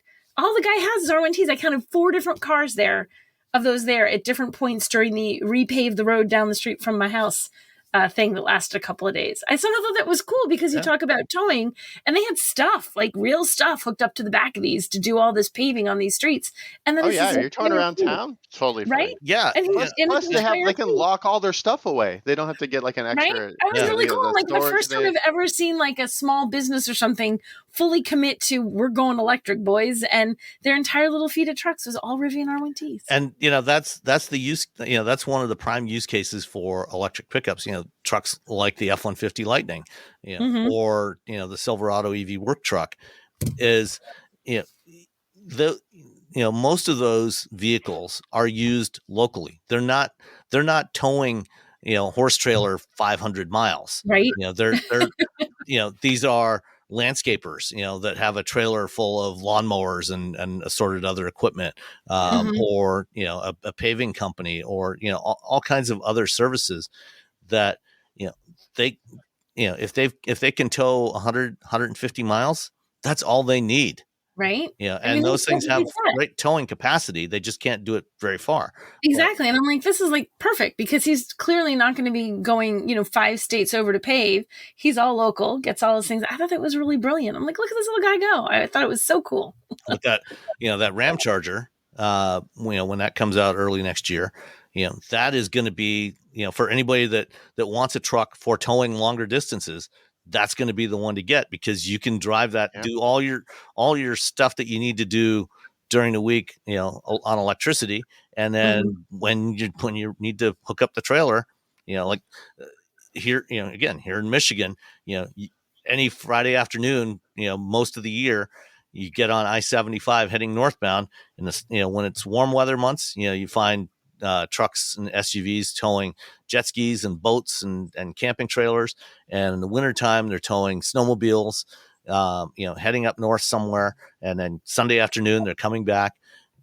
That's the kind of use case that the Ram Charger is ideal for. Yeah. So PHEVs, they're fine. Yeah. They're fine, especially for, and I mean the best like 2-car garages, a PHEV and an EV. The PHEV's the thing you're like, oh, we got to go somewhere really crazy far, and there's no charging infrastructure because I don't live where Robbie lives, and the EV, you just you charge it every night, you drive around, you do all your business, you do your business in the neighborhood, and then you go back to your life. All right. Let's see. This week I spent a couple of days at the Autotech Detroit conference here in Novi, and I had a chance to sit down with Justine Johnson, who is the Chief Mobility Officer for the state of Michigan. This interview's already been up live for patrons for a couple of days now. Thank you, patrons. Thank you. Going to tack that on here on the end. Had a really good conversation with her about what the Office of Future Mobility and Electrification is doing here in Michigan, and what she's doing. Some of the interesting projects they're working on around charging roads. Roads with wireless charging capability built into them. They've got one in Detroit that they're using for testing, and then some of the work they're doing on charging infrastructure. With the NEVI program to build out more chargers, the connected and autonomous vehicle corridor along I-94. So there's a lot of interesting stuff happening here. So have a listen to that conversation, and we will talk to you all next week. Bye. Bye. Just seeing all of the people who are excited about it, the companies who are coming to move to Michigan. We have so many companies who have left other places and are like, I'm coming to Detroit. Yeah. And it's nice to be in that space with that energy. Yeah, well, fortunately, Detroit has some advantages. Obviously it's got challenges, but has, or Michigan in general, I guess, has some advantages in terms of cost of living and everything compared to California and a lot of other places, and cost of doing business here. I think there's especially for startups, there's a lot of good reasons to come here. But recording this for my podcast. It's called Wheel Bearings, and let's start off with what is the role of the Michigan Office of Mobility and Michigan Office of Future Mobility and Electrification? Yes, yeah. Got it. And your role as Chief Mobility Officer for the state. Yeah, so thanks for that question. So I'd say first and foremost, the role of the Office of Future Mobility and Electrification is really to ensure that we are, as a state, looking at providing safe, accessible, efficient, and environmentally friendly transportation solutions for all Michiganders, and making sure that people can get to point A to point B, that our goods can get to point A and point B without having any issues or problems. So that's kind of our really, how we root our work is really making sure that we are creating this ecosystem that allows for mobility to be a reality for everyone. So that's really our North Star. We do have a plan called the My Future Mobility Plan that we released in October of 2022. And that plan, I always tell folks, is our North Star of how we do our work with the state, and in the state in particular. That plan is focusing on strengthening the mobility ecosystem. And for us, mobility is moving people, goods, and information by land, water, and air. So it's a vast definition when we talk about mobility. It's making sure that the workforce is ready and prepared for the jobs of today and the future, especially when we talk about mobility innovation.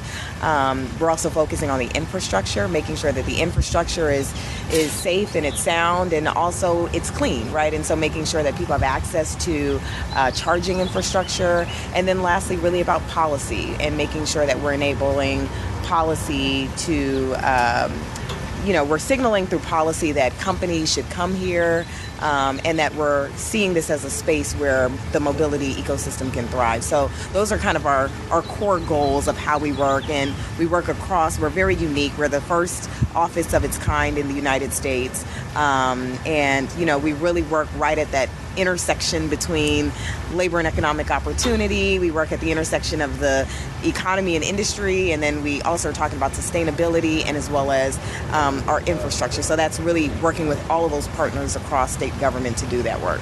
And so as part of that, you work with both with the government itself, the state government, but also MEDC, which is kind of separate but parallel, the Michigan Economic Development Corporation, and then of course companies, startups, and industry, and so on, and local governments as well, like the city of Detroit. Yeah. I think one of the most important words that you mentioned in there was ecosystem. Yes. Because it really, for mobility, it really is about an ecosystem. It's not just putting one thing out there. It's not just a matter of getting electric vehicles on the road, right? It's about so much more. Yeah, and I mean, for us, I always tell folks, a resilient economy is a redundant economy. And you're starting to see, again, how do we talk about, you think about especially maritime and the maritime industry. You think about aviation and what that looks like, the future of aviation. You think of automotive. What does that actually look like? So it's all of these parts and pieces and making sure that you're watering each of those seeds and seeing them grow and thrive. And so that's something that's really important as we talk about this ecosystem development, which is really important, right? Especially I often think about, too, the people who will be a part of this ecosystem, whether they're using these systems, whether they are building these systems. We really want to make sure that there is this redundancy within the mobility ecosystem. So people have options to move around. And again, the workforce has options to move around even within their career in mobility as well. Yeah. So let's dive into a few of these things in a little more detail. Let's start with infrastructure. Having lived here in Michigan for many decades now, infrastructure, in a lot of ways can be a challenge. You've got the problem of the roads, but we've also got energy distribution infrastructure, both in terms of grid. We've certainly had some challenges here in the last few years, and if we want to go electric, getting that energy to vehicles, charging infrastructure. Like for most people, when they think of EVs, you mentioned charging reliability as opposed to range anxiety as being a big challenge. What's happening there through your office? Yeah, so as part of that plan that I mentioned before, we have a very ambitious goal of 100,000 charging ports to be in place by 2030 to support 2 million passenger EVs. So that part of the infrastructure is very important.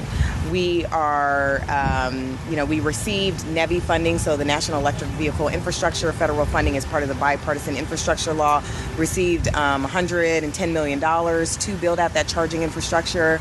The first tranche of funds were issued already. So I want to say that was about $23 million that was issued already to build out the DC fast charging network.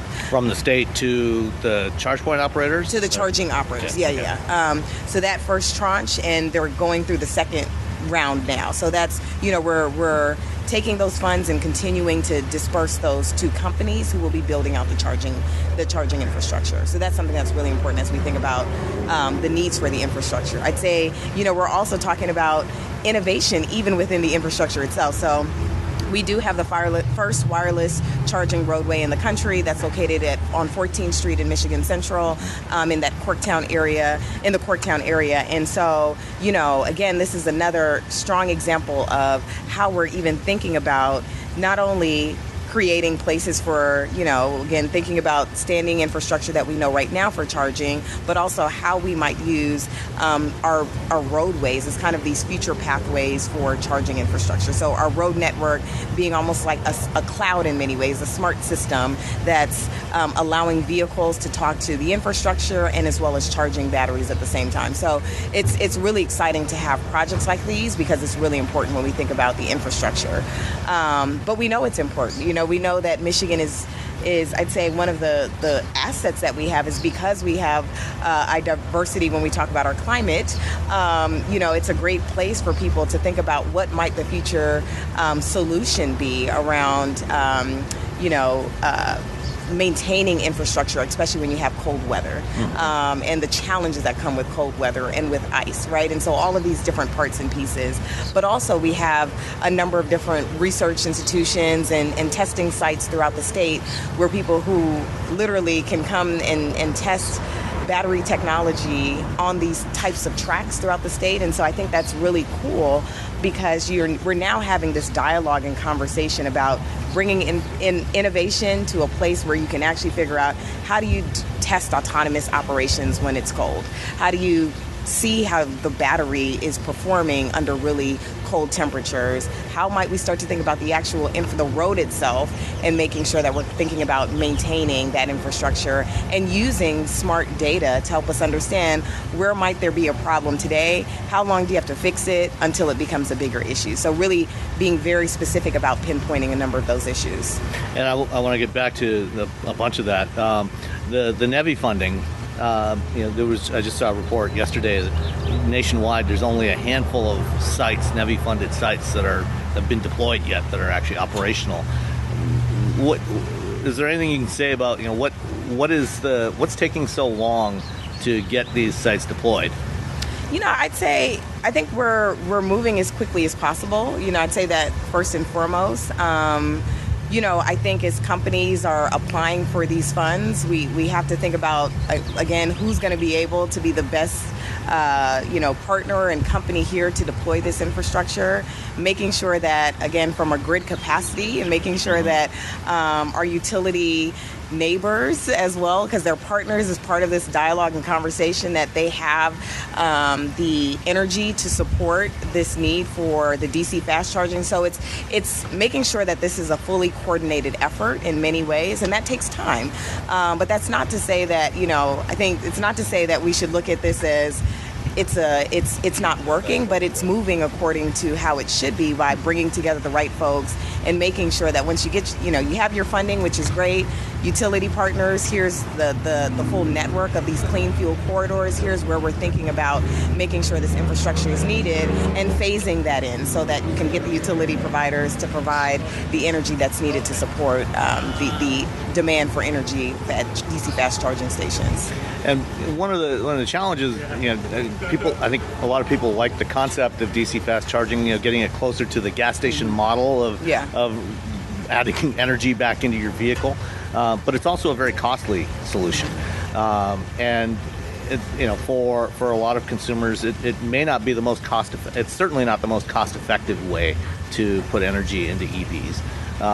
Level 2 charging, and I think you mentioned you even charge your EV just from a 120 volt outlet. I'm level 1. And that if you have a short drive, if you don't drive very much, that's a great solution. Level 2 charging, is a little bit faster, but in a lot of areas, people don't have the option. They live in places where they don't have dedicated off-street parking, and so how do we get how do we get more level 2 charging out there? Is your office looking at solutions for how getting more level 2 charging out into the public? So that obviously puts less strain on the grid, more cost effective. The chargers are a lot cheaper, and it's closer to home. And you get back to that idea of people start their day every day with a full charge. Yeah, I think I want to acknowledge we have something called the Lake Michigan EV Circuit, and essentially this is a consortium of a number of states along Lake Michigan. There is 1,100 drivable miles along Lake Michigan, and making sure that we have seamless charging experiences for those who are driving along Lake Michigan. So really, again, this compact in many ways with a number of different states within the Midwest who are saying, yes, we want to make sure that no matter where you are, you'll have this seamless experience, is something that we were already doing before and we're still continuing to do. And so we've already made those investments, and that ranges from level 2 charging infrastructure to DC fast charging. It's a mix of both, right? And so we understand, I think to your point that you were mentioning before, multi-unit dwellings can be challenging when you think about out how to get, everyone ready to charge. And so I think it is something that we're aware of the issues for sure, but we're committed to studying those issues. And so we we released an RFP that's focusing on charging diversity and really understanding kind of what might be needed from level 1 all the way to DC fast. So we went through this, RFP. We have an RFP. It may be open. It may have just recently closed. I could check on that. But, that's something that we know is top of mind. And we want to make sure that we're providing the infrastructure where people actually need it, making sure that the energy that is required to be put in place is actually something that is able to be balanced throughout. To your point, right? DC fast versus level 2, different types of needs when we think about energy in particular, and the demand for that, and really making sure that at least 80% of charging is happening during the off-peak moments or off-peak periods, which is something that's really important to think about managing demand and load capacity of the grid. So all of this is important. But again, I think, it's the NEVI funding, it's the Lake Michigan EV circuit, it's literally partnerships like we have with Electrion and MDOT on the wireless charging roadway. It's all of these parts and pieces that are helping us to be thoughtful about how we are diversifying charging infrastructure throughout the state. Yeah, the electric roadway in Corktown is an interesting concept. Do you see that as a potential mainstream solution down the road, or is that something that maybe you think that might be better suited for things like, for example, long transit routes, to charge electric buses? Yeah, I think there's so many interesting use cases that can happen with having, again, I think having this infrastructure in Michigan is critical because it does help us to understand, again, if that's public transportation and public buses that literally are traveling the same route, lower speed, literally they're just maintaining that charge over time with that charging pad would be very interesting. There's also understanding how that's dynamic charging, but static charging. How do you deploy this technology, especially in a parking garage or places where trucks are unloading? Having these pads where essentially the vehicle can charge while the vehicle is on. I often think about like cold storage. Sometimes, of course, the vehicle is still going to be on because it has to maintain a certain temperature. But also, someone's going in and out of that vehicle, taking goods out of the vehicle and bringing them into stores. And so there's so many interesting use cases that could be developed, and I think that's why it's so important to have this space to do that now. Yeah, well, part of the discussion on the panel this morning with Vince was talking about, he's the mobility officer for Detroit, or mobility innovation officer for Detroit, about things they're doing around Eastern Market, being a major food hub for Southeast Michigan, and perhaps wireless charging for trucks that are coming in and out, being loaded and unloaded at the market. That might be a solution there to help those vehicles, enable range on those vehicles. Yeah, I mean, there's so many possibilities, and I think that's what I want to lean into, especially when we're talking about, the diversity and this like level of innovation when we talk about electrification. I think it's all of those use cases that I'm excited of personally seeing. Let's try it out. Let's see what's working and what's sticking, and let's figure out how to continue to support not only getting our produce to communities safely, but also in an environmentally sound way as well. So that's something that's really important. One of the challenges around EVs and charging is public education of how these things actually work. When you go to a gas station, you put the nozzle in the car, and the gas flows at the same rate regardless of whether your tank is bone dry or 90% full. Yeah. And it takes a few minutes and you're done. Charging, very, very different situation. Every car charges at a different rate. Different chargers charge at different rates. So you got to negotiate, figure out what's the common level that we can support. The charging rate changes depending on the state of charge of the battery. Is your office looking at doing any sort of educational programs to the public to help people better understand how charging works, how to use it, and where to use it, when are the best times to charge? Yeah, so right now there's an EV charging toolkit that's available, and essentially that toolkit is really to help municipalities and as well as communities who are looking to install EV charging infrastructure in place, getting them up to speed in terms of doing that. But I'd say broadly speaking, public education is still greatly needed, right? And I think, again, I as someone who drives an electric vehicle themselves, I feel like I am a classroom. Everywhere where I stop, someone asks me, is that an electric vehicle? Where do you charge? How far can you go? Can you turn your AC on? I mean, it's the basic questions. How much does it cost to charge? And so we do have to help people understand what that technology is, how it works, how do you pay for this? When do you know when it's full? How often do I need to charge? What happens if I charge my vehicle to 100% every day? Should I do that or should I not? So these are the questions that I regularly get personally anytime I'm doing my day-to-day commute. I think it also signals to me that we do have to do more, right? And so we do have to make sure that communities are a part of this dialogue and conversation. We do need to make sure that the infrastructure is accessible for communities, again, whether they are low-income communities, whether these are communities that have density, whether these are communities that are in remote and rural areas. We need to make sure that the infrastructure is there so people can learn how to use it. So I'd say, that's something that's really important. And another area that I think this piece of education is critical, especially as we think about this adoption to electrification. So I'd say there's still more work to be done, right? And so I don't think we're 100% there, but we are acknowledging that we have, like I said, the EV toolkit, EV charging toolkit, which is something that's very important, but really making sure that we're continuing to bring communities along. So it's something that I think about all the time, and something that I know we'll have to get even more focused on, even the visibility of charging infrastructure. And some people... Yeah, that's also a real challenge. Yeah. Which I think to some degree, that's more the responsibility of the charge point operators. I mean, even when you're driving along the highway. Yeah. I mean, how often do you see EV charging like never. a sign? Right. Yeah. And so how would you even know? Even when you are right next to it, unless you are literally right next to the chargers. I mean, I know, I've driven EVs up to Traverse City, and and in many other places. You drive down the road, you see 40-foot high signs for gas stations that show you the price and show you where the gas station is. Trying to find a charger in the middle of a Meijer parking lot, on a busy afternoon, when it's surrounded by parked cars all around it.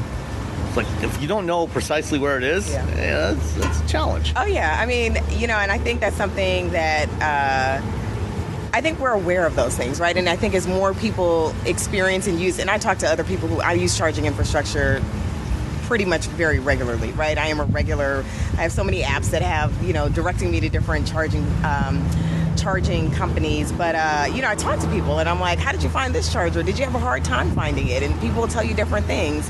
How do we start even thinking about having trash cans next to the charging infrastructure? If I had to eat a meal in my car, now that I'm charging, it'd be great to just discard my waste somewhere, right? And so it's like, all of these little parts and pieces which are so important to making sure that we are creating user experiences for people. And I'd say, especially as it relates to like national parks in particular, there's Polaris, which is electric vehicle charging. Yeah, they're doing a program this week with some media in the Upper Peninsula. Yeah, so you have like companies like Electric Outdoors and Polaris that's actually thinking about, how do you bring charging infrastructure in an outdoor setting, right? And especially at our national parks or wherever you may be, right? And so how do you start to think about that type of infrastructure and solution that's pretty easy to drop and deploy?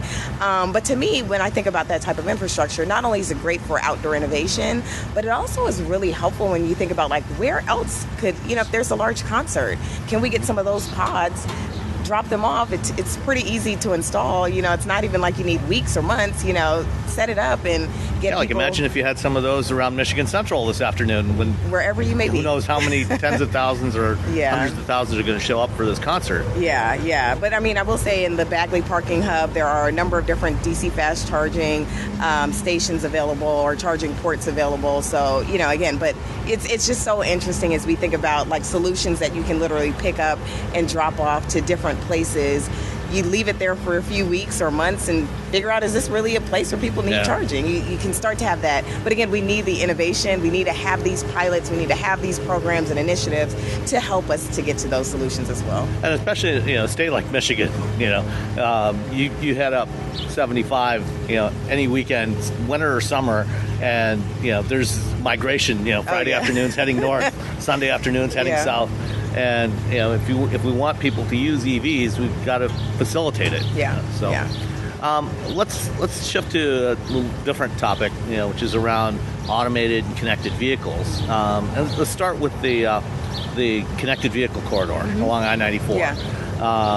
What's going on with that? Can you tell us a little bit about what that is and what's happening there? Yeah, so essentially along I-94, and if anyone has been traveling along there, you might have seen the lane was closed for a while, but now it is open. So the first 3 miles of the lane are open for testing. This is in partnership with Cavenue and MDOT, and we're really focusing on understanding how connected and autonomous vehicle technology could work. So testing is allowed during the off-peak hours, and there's signage, of course, to make sure people know that the lane is being used for testing purposes, really with the goal of understanding how a dedicated lane would function and how to work, how to exchange this real-time information between, the vehicle that's ahead of you, the vehicle behind you, where might there be places where harsh braking might take place, how do you alert the rest of the drivers who are behind you as well.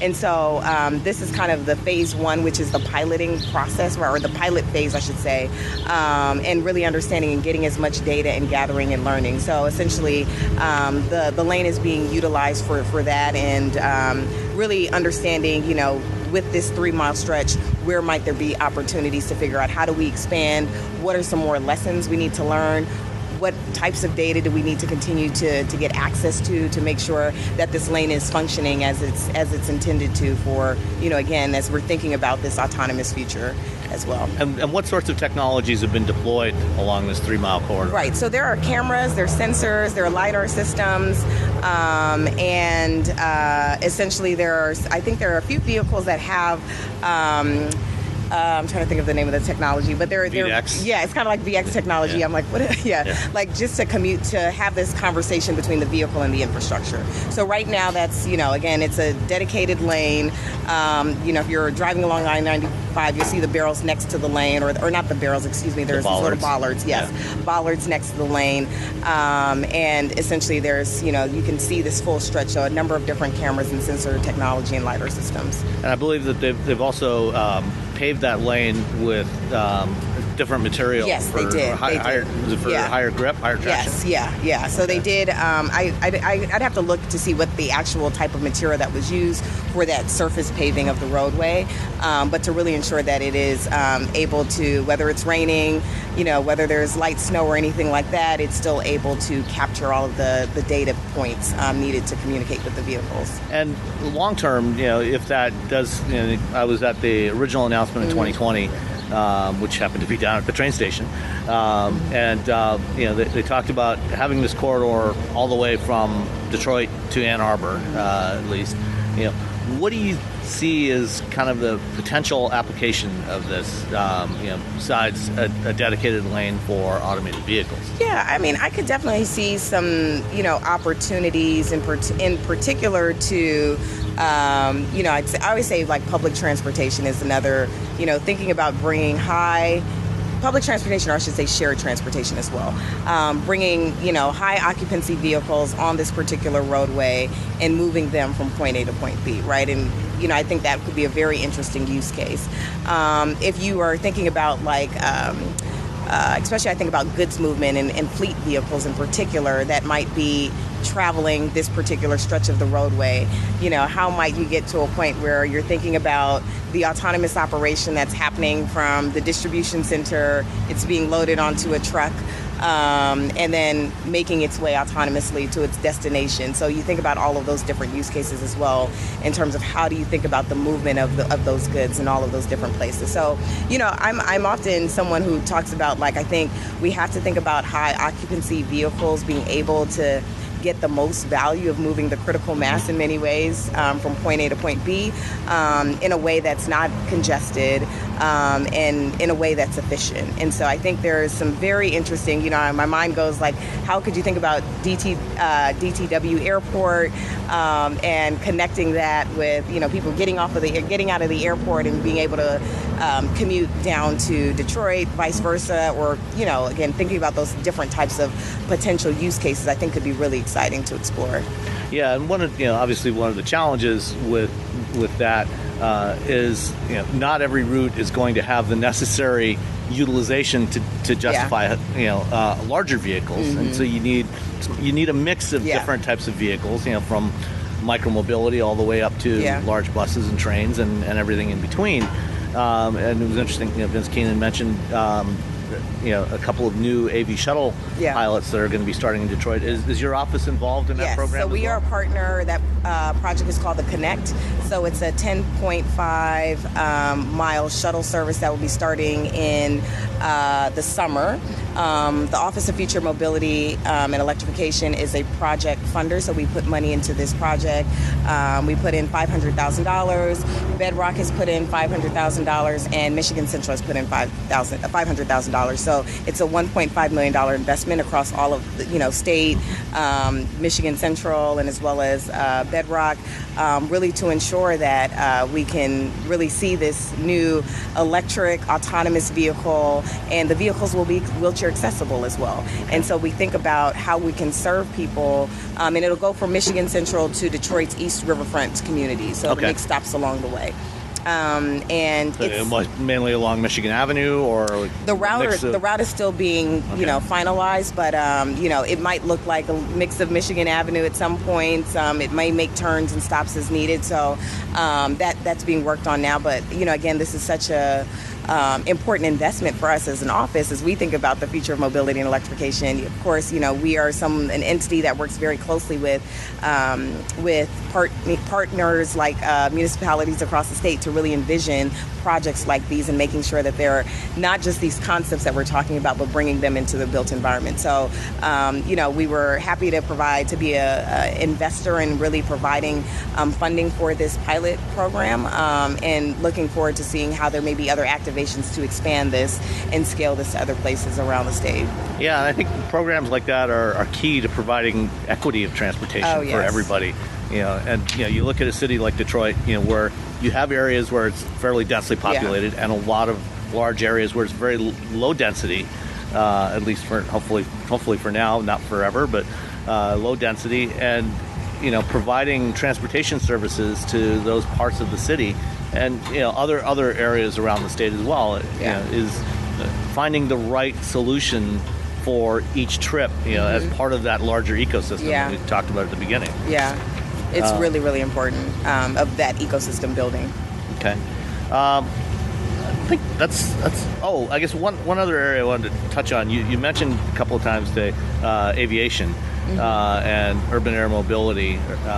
Can you talk a little bit about what Michigan's doing in that area? I don't think we've heard much about Michigan's involvement in that. You've got companies like Joby in California and Archer and others. So, I'm glad you asked. And I'll actually share about what we're doing, some of our work in aviation, and I'll also talk about maritime as well. Because, again, for me, as the state, we think about mobility, again, from land, water, and air. And so as it relates to our work in aviation, we have a program called FLITE, F-L-I-T-E, Ford Launchpad for Innovative Technology and Entrepreneurship. And that's a program that we have that's located at the Gerald R. Ford Airport in Grand Rapids. And it's really bringing airport innovations in an airport setting. So, for example, we, alongside our partners within the flight program, have companies that have come through. They're doing things like autonomous lawn mowing. And so most people, when you think about about an airport setting in particular, weed abatement is very important.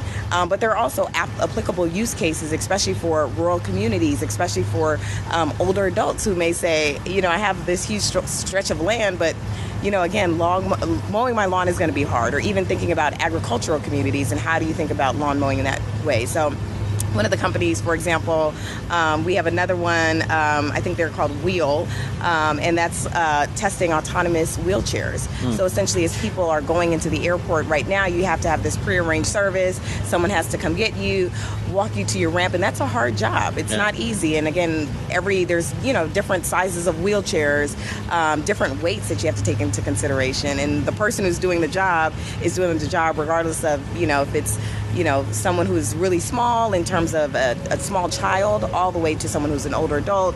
So you're thinking about all of these different needs as moving people around. And so it's really cool to have this autonomous wheelchair technology, being able to, essentially someone who is going to the airport, being able to have a seamless experience and really understanding how this technology works is routing this vehicle to the gate where they need to be. So technology. It sounds like focused on a lot of the ancillary tasks of moving people and goods and doing stuff around aviation. Right. So there's the ground transportation piece. There's the efficiency of moving our luggage, which is another important part of this dialogue and conversation. And as well as those who are parking at the airport. How do you start to think about smart parking when you come to the airport, especially someone who has limited time where, they have a number of minutes to get to a parking spot, reserve a space. There's a young man named Vishnu who has a company called Spotter. Essentially, he's directing folks with a QR code to where they need to park. And so it's technology like that. But as it relates to advanced aerial mobility in particular, this March we launched an advanced aerial mobility, or an AAM activation fund. And this is in partnership with Michigan Department of Transportation. This activation fund is open to companies who are looking to to test and deploy solutions to support advanced air mobilities, and as well as the infrastructure. So if there are companies that are thinking about the infrastructure that's needed to charge drones or electric vertical and takeoff and landing, we highly encourage them to apply. If there are companies that are looking to test critical infrastructure, essentially looking at rail lines and how can drones be utilized to help with looking at infrastructure, emergency management, and really thinking about all those pieces of utilizing drones as a tool of intelligence, right? How do you start to collect information very quickly and capture the data that's needed, especially when you think about emergency personnel who literally, they get a call. It'd be helpful in a lot of cases to, if someone says there's smoke in an area, send out the drone and figure out, how do we assess this? Do we need an engine? Do we need a ladder? How many people do we need? How do you start to get that awareness very quickly so you can deploy personnel as needed? So, those are some of the interesting areas, and as well as those who are even in the space of educating people about advanced air mobility. So workforce and training, we encourage them to apply to this fund as well. So it'll be open, and we're really excited about seeing those types of activations happening throughout the state. Around Michigan Central, there's an advanced air, it's an advanced aerial region around Michigan Central. So essentially there's a 3-mile radius around Michigan Central for those who are utilizing drones, or companies that are focusing on drone technology to do testing around Michigan Central as well. So they're able to test that type of technology in this particular space. So it's really cool, right? And I always think about, imagine the learnings that might happen just within this space around Michigan Central. And again, how does that work with the rest of the region? So, that's another space that we're really excited about with advanced air mobility, and seeing a lot of these activations taking place as early as probably this year, and then as well into the future as well. So that's some of our work that we're doing with advanced air mobility, and really signaling to the market and to the industry that the state is eager to see these types of innovations happen here. And then on the maritime side, as I mentioned before, we had a program called the Fresh Coast Challenge, or we have a program called Fresh Coast Maritime Challenge, and the Fresh Coast Maritime Challenge is really focusing on recreational boating activities, and as well as the infrastructure. And as part of that Fresh Coast Maritime Challenge, we have funded, I want to say there were 3 companies that were funded as part of that, one being Aqua, which is a supercharging network for electric vessels. So if you're traveling in the state, There's charging infrastructure around Northeast Michigan specifically to support electric boats and vessels that are needing to charge. And so building out that infrastructure is really critical. Also, another program or another company that we've supported is LilyPad. And essentially they are an electric boat that uses solar panels to provide electricity as well to power the boat. So that boat is really interesting because it allows for people to rent the boat. They can actually check it out. So it's not a boat where you're thinking like it's a high-end yacht that someone can buy. It's you and I can rent a boat for the weekend and see what it's like and really experience the water in a very different way. So, projects like that are really important. And seeing those types of activations, especially in the maritime space, and really thinking about making sure that our waterways are clean and making sure that those who are utilizing that type of technology for clean vessels are actually able to find the infrastructure. And of course, recreational boating is huge in Michigan. Absolutely. We've got so many lakes everywhere. Yeah. And of course, the Great Lakes too. So it's great to hear about all this. Yeah. Any final thoughts? Yeah, I just want to say, first and foremost, the state of Michigan, we are really taking charge of our future. And we're really doing that by being very intentional about our programs that we're investing in and companies that we're investing in to make sure that we can remain the state, the epicenter of mobility. That's something that's very important to us. But we're really, this is really the genesis of innovation, right? And so you can't talk about mobility anywhere in the United States without starting this conversation in Michigan. So really, this is the genesis of innovation.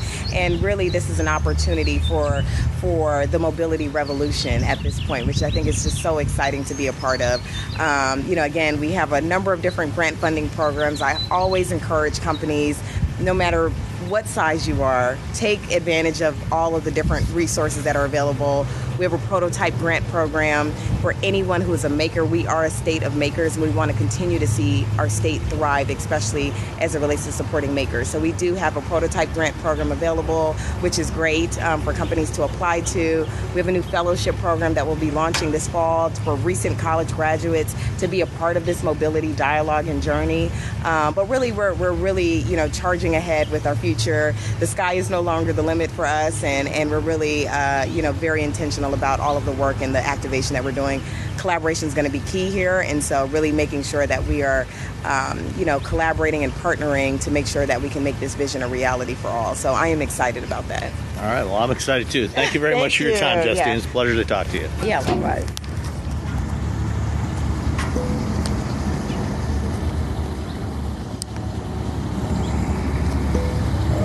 Everyone's talking about AI these days, right? This season on Compiler, we're diving deep into how AI is reshaping the world we live in. Join us for a new season of Compiler, an original podcast from Red Hat. Subscribe now wherever you get your podcasts. Owning a boat comes with a number of perks, like being able to fling your favorite fishing rod around. And here's another perk. Geico's boat insurance covers your boat and your belongings. And with specialist support from agents that are as passionate about boating as you are, there's so much value that you'll want to high-five someone. But not while you're holding your fishing rod. That's a prized possession. So hold on tight with both hands and keep it covered through boat insurance. Get more with Geico.